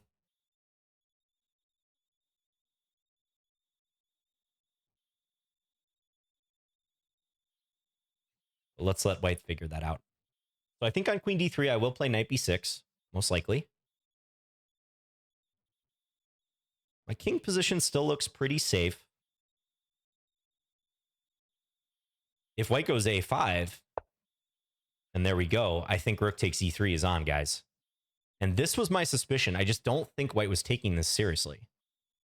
So now I'm going to fact check myself and see if I'm missing something obvious here. Because rook takes E3, king takes E3, rook E8, and I'm going to win that knight. And I don't need to do any calculation there because I'm not even sacking a knight on C6 like I was before. So rook takes E3, let's say knight takes D5 to try to get something for it. Even that situation, rook takes D5, king takes E3, I think that's an auto win for me. I mean, white is so loose there. So I think rook takes E3 is going to be very difficult for white to deal with. That's a key pawn. I was pointing out the knight being important. The pawn on E3 is almost as important as that knight because it defends the knight and also defends D4.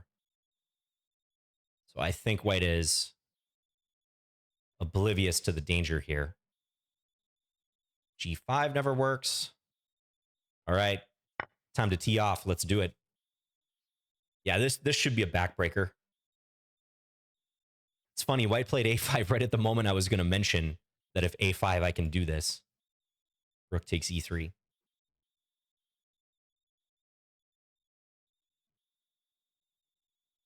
Game's not over, but looks crushing.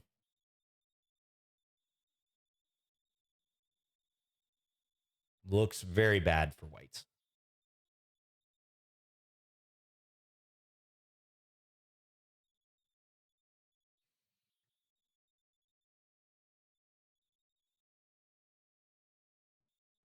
And the reason I can play this without a ton of calculation, even those material equal situations where, let's say white could take the rook, lose the knight, but get even another pawn for it, they've totally torched their king safety. And with my king being just far safer than white's king, and the queens being on board especially, I just know that this is going to work out well for me as the attacking player. Even with this knight being out of the game, like it's way too loose. They moved all their pawns. There's no pawn cover. King's in the open somewhere. White won't survive. So if I'm playing white here, I'm probably not even going to take this rook. I'm looking at moves like queen d2. And then I'd have to calculate if queen takes f4, queen takes e3, queen g3, or queen h2. One of these two moves is good for me. It might very well be, but still some stuff to calculate there. What else would I look at? Queen takes f4 is a threat. But knight takes d5 doesn't help either. That's that equal material situation. But I just don't think white's going to survive with their king in the middle. Rook takes b5 at minimum. So I think I would play queen d2 here to try to have some chance. I could double the rooks then. Although then there's knight takes... No, knight takes d5, I take f3. So queen d2... If I double the rooks, they could take and try to create some semblance of a fortress. That's surely losing, but maybe a little hard for me to get through. Do I have some fancy move like rook d3? idea. Knight takes d3, queen takes d4, fork the queen or the king. Okay, takes on d5. Yeah, so it would be a mistake, I believe, to play rook takes f3 here and trade into this endgame, because white would love a queen trade to safeguard their king. So I'm going to play rook takes d5. Just briefly checking if there's anything else worthwhile. Oh, hold up. Rook takes f3, queen takes f3, queen takes d4. Hello. That's that fork. Rook takes f3 might be better because of queen takes d4. Rook takes f3, queen takes f3, queen takes d4. Let's say king g2. Queen takes a1. Now, the only thing that might concern me there is some attack on c7. Like knight takes a7. Knight takes c7, I should say. Now, that shouldn't work. I have a check on b2. They lose the house. I think this might be the move. And I can always scoop the knight later if I want. So getting under 2 minutes here soon, but I smell the victory. And I think rook takes f3 is the most convincing way. Rook takes d5 surely winning as well. But I'm smelling the victory here, guys.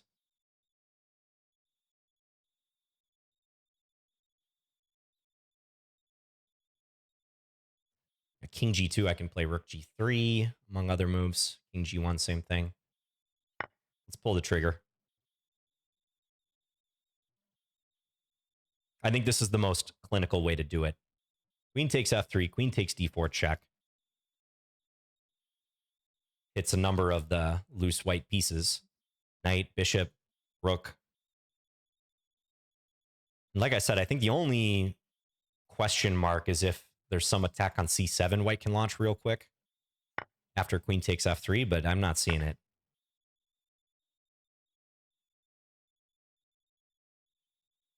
King g2, queen takes a1. For example, I think a way this game could end. King g2, queen takes a1, queen takes f7. Trying for queen takes c7. But after queen takes f7, I have queen a2 check. Fork the king and the knight. Queen a2 check, queen takes d5. Game over.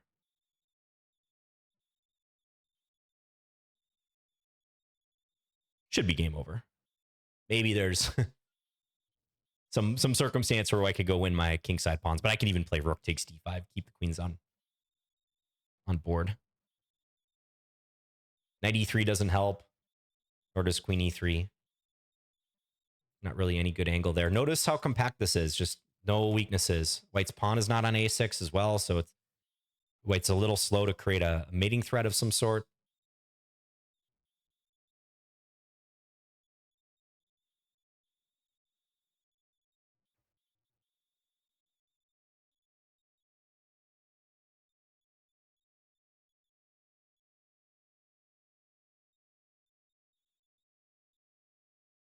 Yeah, nothing really to do here for white.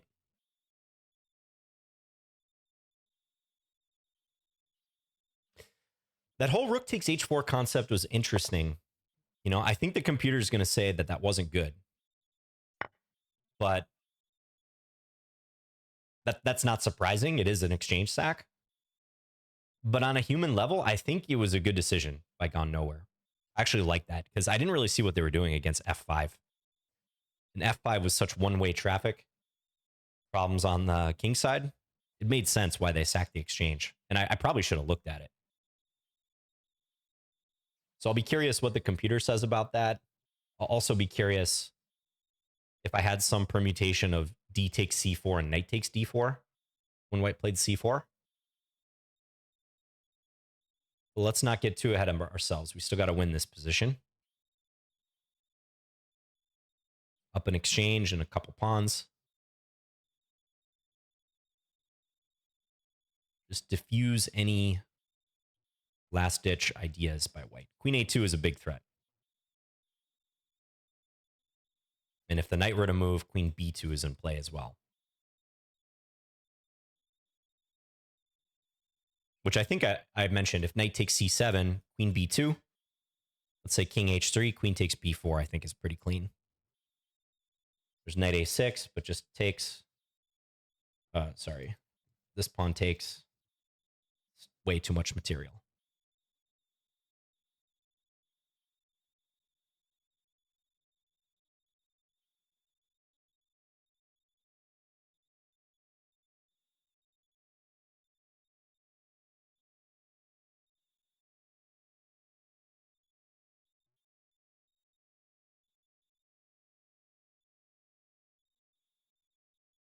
Even towards the end, if white was aware of the rook takes e3 idea, I think they would have played queen d3 to reinforce the e3 point. Also observe the f5 square. That was the move that white was missing. So kind of a sense of danger thing, putting the queen on d3, tie up some of those loose ends. I think there I would have had decent chances still to win with knight b6, knight c4. But I don't know. There's some circumstances queen f5 and a trade of queens could have been annoying. Not 100% sure.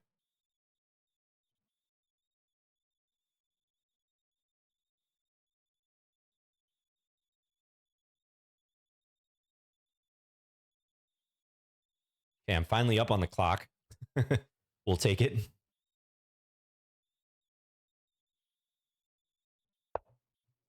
Queen b3 defends the knight, stops queen a2. Okay, queen d4 off the top of my head looks really nice here. Hit the knight, attack the g4 pawn. Nice centralizing move.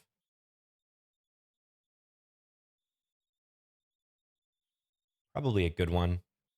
Could try to get fancy here. h3 check. Idea king takes h3, queen h1. The different fork. But h3 check, probably king h2. But then queen e5. Maybe h3 is a classy way to do this. h3 check. Yeah, I think I like that. That looks very nice. If white could just play king h2 or king g3, I guess queen e5, knight g3. But h3, king g3, I can go queen g1 and essentially force white to take the pawn. Yeah, that should do it. Let's play it. And if queen takes, then I scoop the knight. Or queen a2. Annoying little pawn hook. And now check.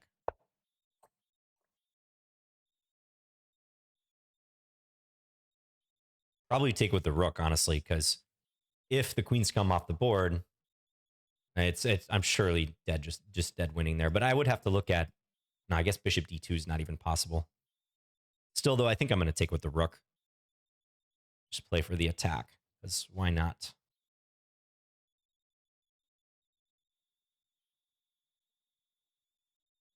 Yeah, rook takes d5.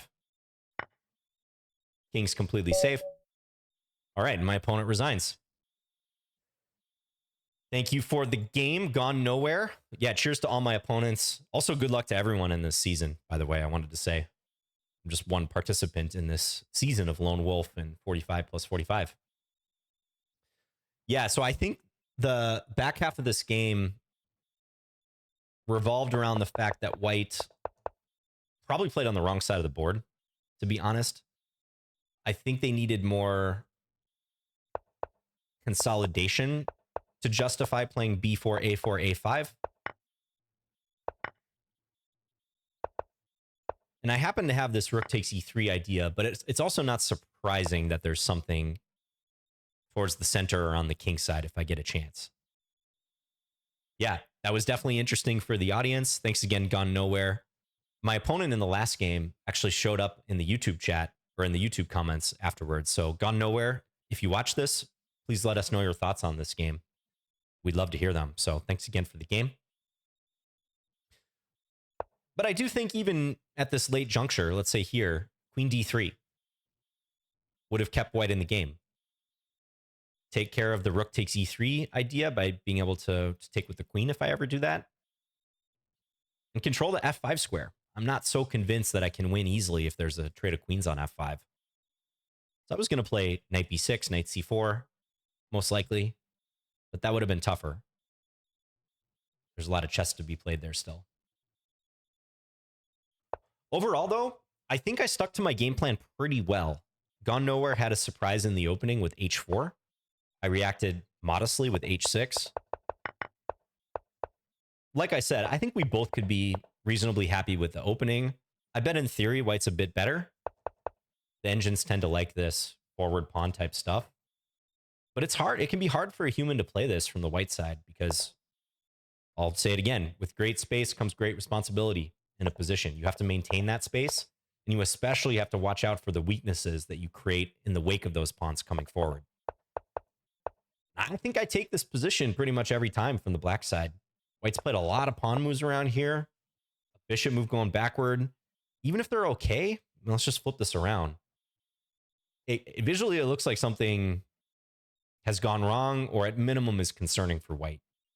I know modern chess is modern chess. I fully respect that there are instances where that's not the case, but if you were to glance at these positions, you'd probably say white's in greater danger, for sure. And that's what I was trying to prosecute for the remainder of the game after somewhere around about here. I don't know. I kind of think there might be something with take on c4 and knight takes d4. g4 surprised me.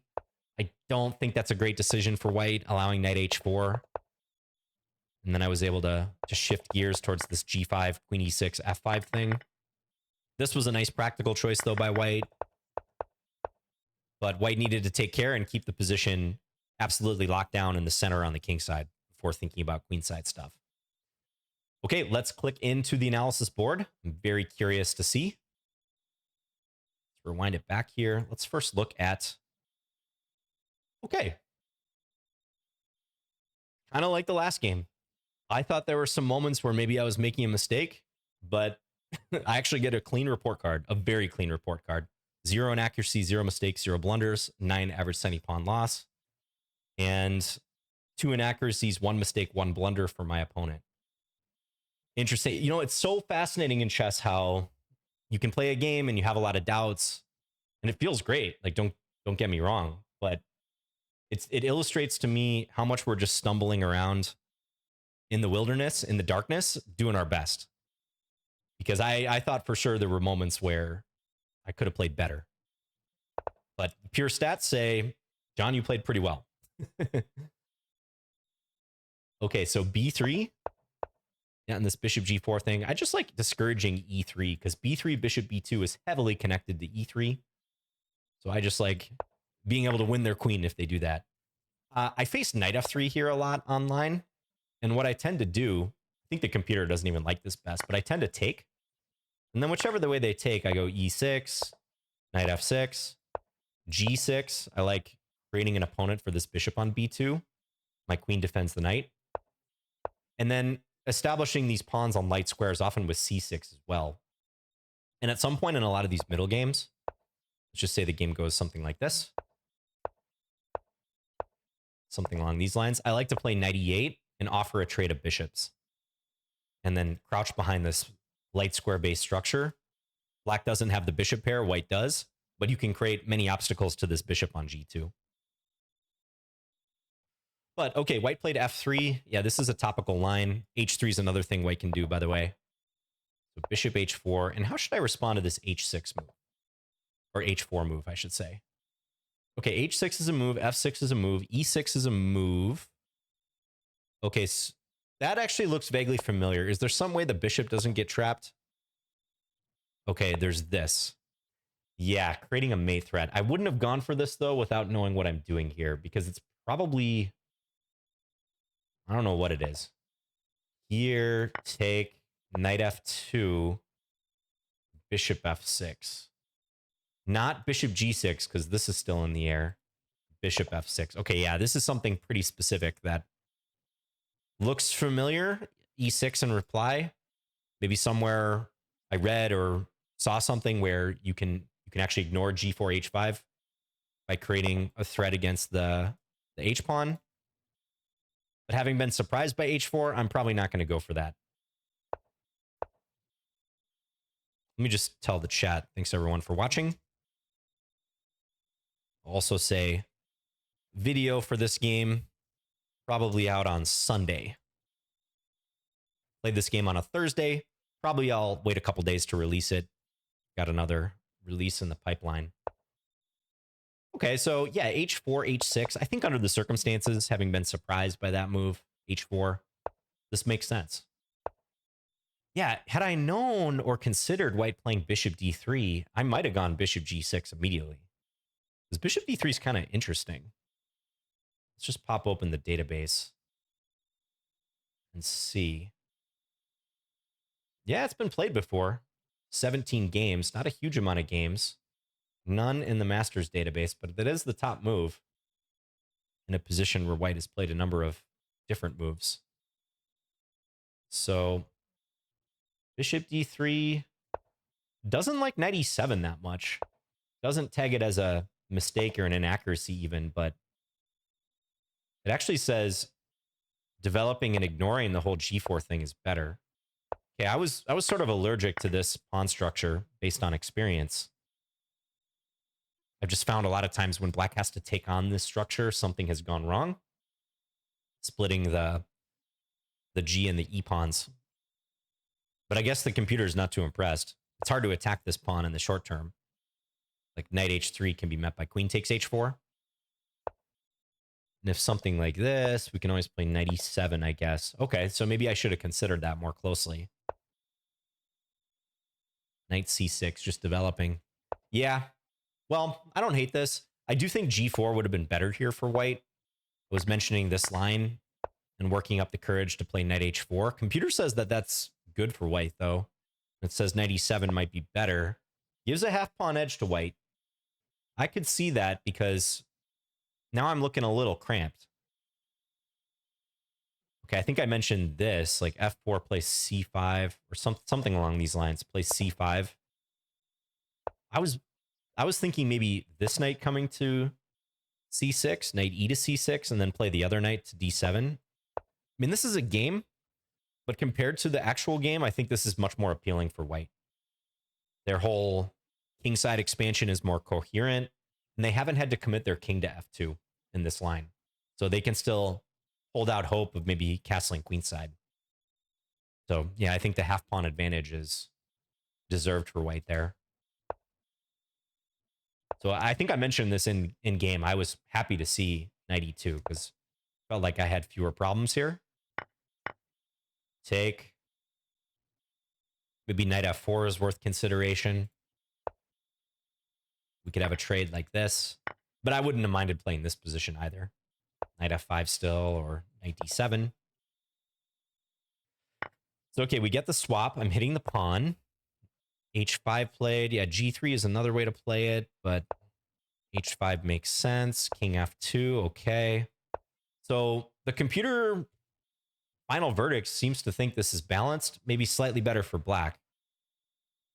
I didn't have a strong opinion on it in the game. I think I might have even said perhaps white was a little bit better, but I was acknowledging how difficult these positions can be to play for white, having thrown the pawns forward and the king being a little compromised.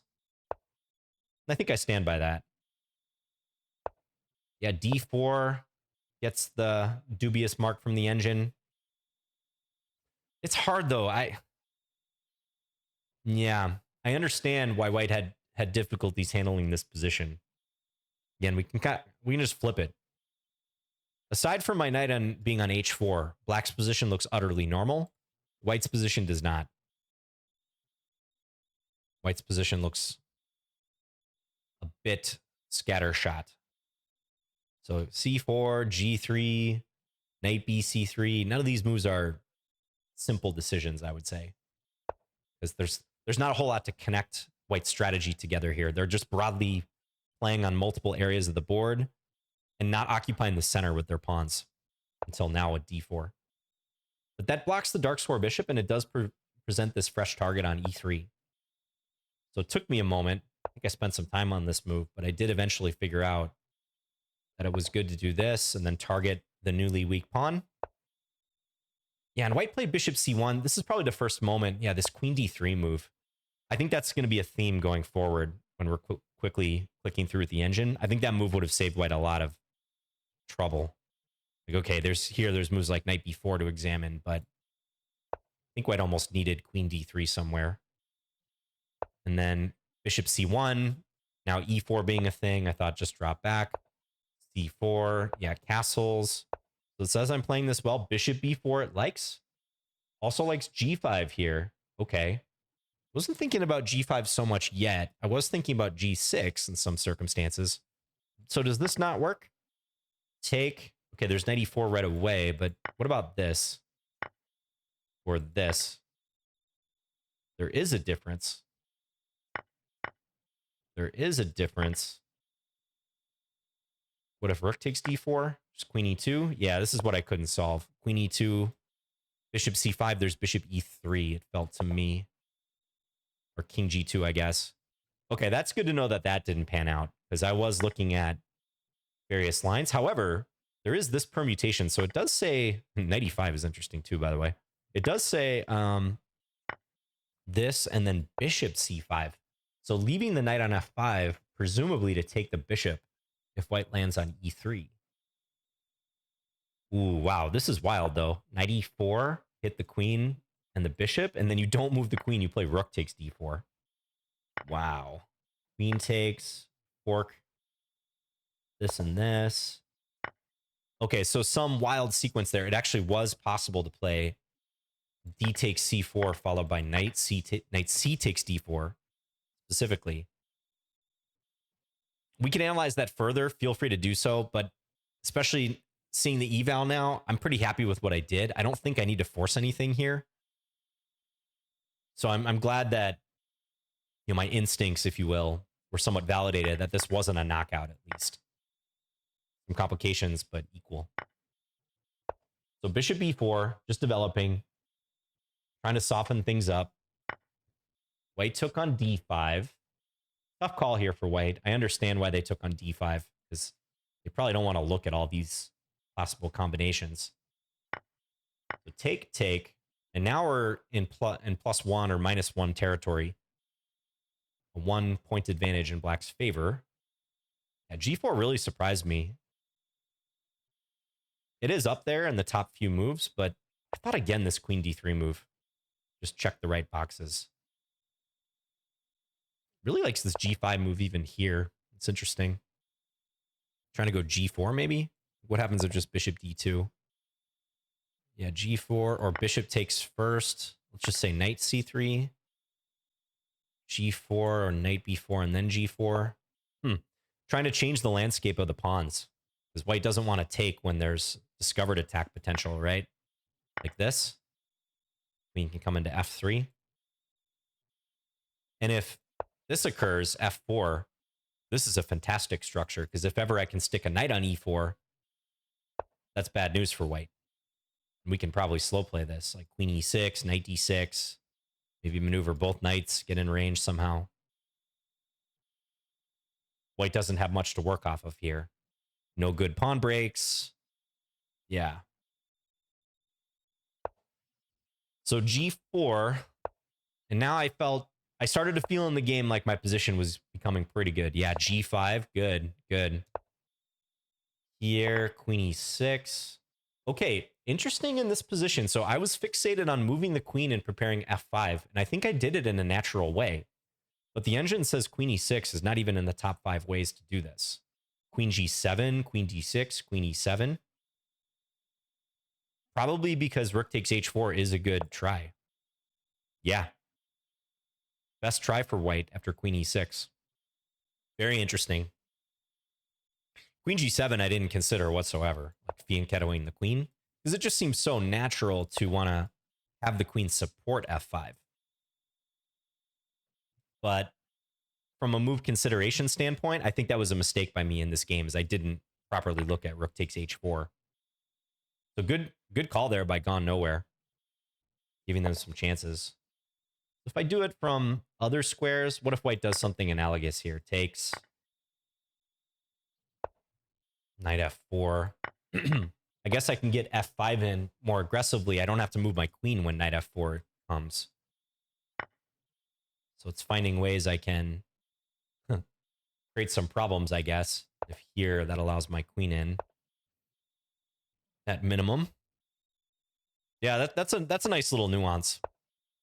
At queen e6, despite it preparing f5, the correct plan, maybe not the best square to do it on because I'm within range of the knight when it comes to f4. And is this correct? Bishop takes c3. Yeah, fortunately, I have that in-between move because if we do it in this version, white picks up the pawn on d5. That's not so clear. Dynamically equal, according to the computer. Because this pawn's probably dead in the long run, or at least discounted. White has some nice stability in the center. The knight on d5 helps reinforce, so not easy. Even with f5 being in play in some cases, not easy. So, yeah, glad I paused. And you got to do that when you're surprised by a move. You got to pause for a moment, collect yourself, and consider your options and try to adjust your mindset. So I saw what I was going for right away, but we're not instantly playing g takes h4. That would have been a mistake. So insert this, attack the rook on c1. White took with the bishop because they want to keep that knight trained on f4. Yeah, and here, queen d3, knight f4 are pretty equivalent. Wow, and I really used a lot of time here. I used over half my time deciding where to put the queen. And they're all pretty similar. Look at that. Queen d6, queen d7, queen e7, queen f6, even queen e8. There's not a huge difference. Queen d6, queen e7, I guess are some of the best. But I was really struggling here. Probably, I don't know. So let's say queen d6. I was a little concerned about queen d3 for one thing. How might this go? I thought something along these lines would make sense. But I guess hg8. I always thought knight g6 to jam, but maybe there's concrete issues. Queen g3. Yeah. I guess queen d6, stay out of range of the knight. And a good rule of thumb to do that is keeping your queen 2 squares away diagonal from an enemy knight. Knight e7, try to go for f5. Looks like a decent plan here. There's also queen h1, though, which I was also a little worried about. Here, too, it says I can go f5. Take knight e7.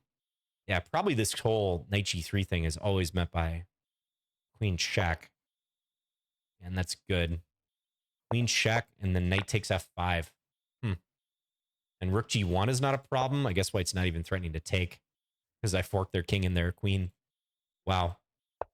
So some concrete stuff actually does validate this line of play for me.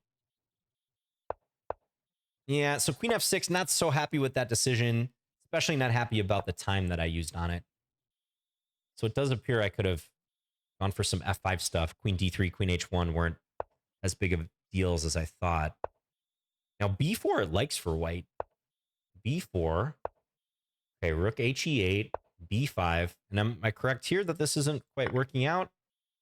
So if I do the rook sacrifice first, yeah, and then black or white takes, yeah, there's nothing because I just saw the king slipping away to c2 in all these lines. It says I have equality at best, and I briefly looked in my head at some line like this, but I didn't want to risk it from that position. The computer says equal in all lines. Go figure. I don't know. In a bullet game, maybe I would have gone for this, but I'm still up the exchange here. Purely. White doesn't even have a pawn for it yet. But the computer, I mean, the eval, it's not that bad for white. Had white played this queen d3 move, this is very much a game. Don't get it twisted. This is very much a game. And I was thinking about this, and then knight c8, try to pivot. I'm still a long ways from dislodging this knight on f4, though. King g2. Let's just throw out some moves here. Bishop e1. Okay, very unlikely we find these moves. King h3, and then white finds a creative way to target this pawn on h4. Yeah. I think that's what white was missing, the queen d3 move. That was the best way to address rook takes e3 coming up, and it would have made a lot of sense for white's coordination. Allow the rook to get in play, just firm everything up. Queen f5 in some cases, especially if my queen is not sitting on f6. I really believe that was the way for white. But they played a4, and I was able to tuck the the knight in. And now it's getting a little late. Like white could still play queen d3, probably should. But now if they try to run the same playbook, some version of this or king coming over, I'm coordinating a lot faster and my king is extremely safe. So they wasted, not wasted, but they missed the window to play queen d3. And it's still the best move, but now not as good as a few moves ago, or one move ago. Yeah, and then rook takes e3, backbreaker move. Don't think much more needs to be said about that. White just needed another defender on the e3 point. That was just as important as the knight on f4 at the end of the day. I was extolling the virtues of this knight, but the knight is only possible and only annoying, well placed because of the pawn supporting. And I think Gone Nowhere just missed that rook takes e3 was very strong. With king takes e3, rook e8, of course, being the idea. We pick up the knight on the next move. And as I said, from a time management standpoint, which I feel funny talking about time management because mine is always questionable, but you don't really need to look much further here. You just need to compare the relative piece activity and, importantly, the fact that the queens are on board. If you take away the queens, white is not worse here. White's probably better in this position if you take away the queens, almost certainly, actually, because the h-pawn can be targeted. The king in the center might be helpful for white versus my king being tucked away. But queens on board, no question, black has a near decisive advantage. That's why this whole operation is so alarming for white. We're giving back a little material, but getting that knight on f4, stripping away the defenses of the white king. Yep, and rook takes d5 does win, but rook takes f3, super clean move. I'm happy about that one. They got to take, and if they move the king, I play check and then take the knight for free. And then you just got to check that there's not tricks here. White's going down in exchange plus 2 pawns, and probably they're losing more material too. Engine suggests king h3, which deals with this, but yeah, it's too much. Not enough threats towards the king. I thought, just to be on the safe side, I would look at queen takes f7, threatening queen takes c7 and still defending the knight. Queen a2, and then scooping the knight in some way. That's really the only other relevant calculation when you're thinking about something like rook takes f3. This h3, yeah, one of many moves to seal the deal. King h2, queen e5. Queen e5 working as well. King g3, queen g1, I think is what I was planning. Trying to convince white to take. I guess they could go king h4, but then the h-pawn's running. Okay, thanks again to Gone Nowhere for this game. Another entertaining game in the Lone Wolf League on Lichess. I believe you can still join this league, by the way, if you're interested in late joining and you have a classical rating established on Lichess. I'll put the link to the league in the notes. Thanks again to Arslan and also JG. I don't know if they're still in the game chat, probably not, but I believe they streamed this whole thing. I'm going to be curious to go back and look at their VOD now and see what they think. So yeah, one of these games where I feel I played another game in my wheelhouse, in my area of expertise, the types of positions I'm good at. I think I fare pretty well in these compact positions where I can probe and create small problems for my opponent. We did see that white had a chance for about a half pawn advantage had they played this line. I think the bishop d3 concept was good. My time management, not giving myself a great grade on that for this game, but I think everything else was pretty on point for me. And, you know, with the 30-second increment, you can get away with burning some of your base time, although I don't recommend it. I missed a couple things. I wish I would have seen rook takes h4 in general as a concept. I mean, to that end, there's even knight f4 deflection type moves. I think it just doesn't happen to work because of stuff like this. But, you know, there's a few areas I could have improved. Later, spending way too long on queen f6 when queen d6, queen e7 were better. But on the whole, I'm pretty happy with how I handled this game. I give myself A-. on this game. Time management just being the big question mark. Okay, so thanks for watching, guys. Special thanks to you who watched this entire thing. I had many comments in that first video, people who actually watched the entire feature film length video of 2.5 hours. I don't know what this one will be, probably close to that same number, actually. So really, really appreciate you guys. This is a lot, but I want to give you guys exactly the process I would use to prepare for a game like this. It was actually a little shortened because I might take this a step further and, prepare a couple hours or even download my opponent's games, open them in ChessBase where there's a few more tools. But I'm leaving everything on the table here. I want you guys to see exactly how I play and prepare for a game and everything I'm thinking about when the game goes on. I tried to just project my thoughts of these lines and just verbalize them for you guys.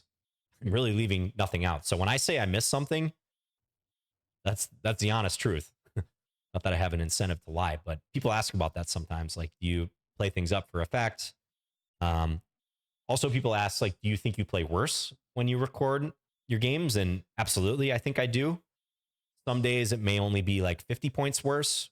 If the game's easy, probably, I play my level. But I think you can mark down my rating a little bit, my actual playing strength when I'm recording. Most of the time, not to a huge degree.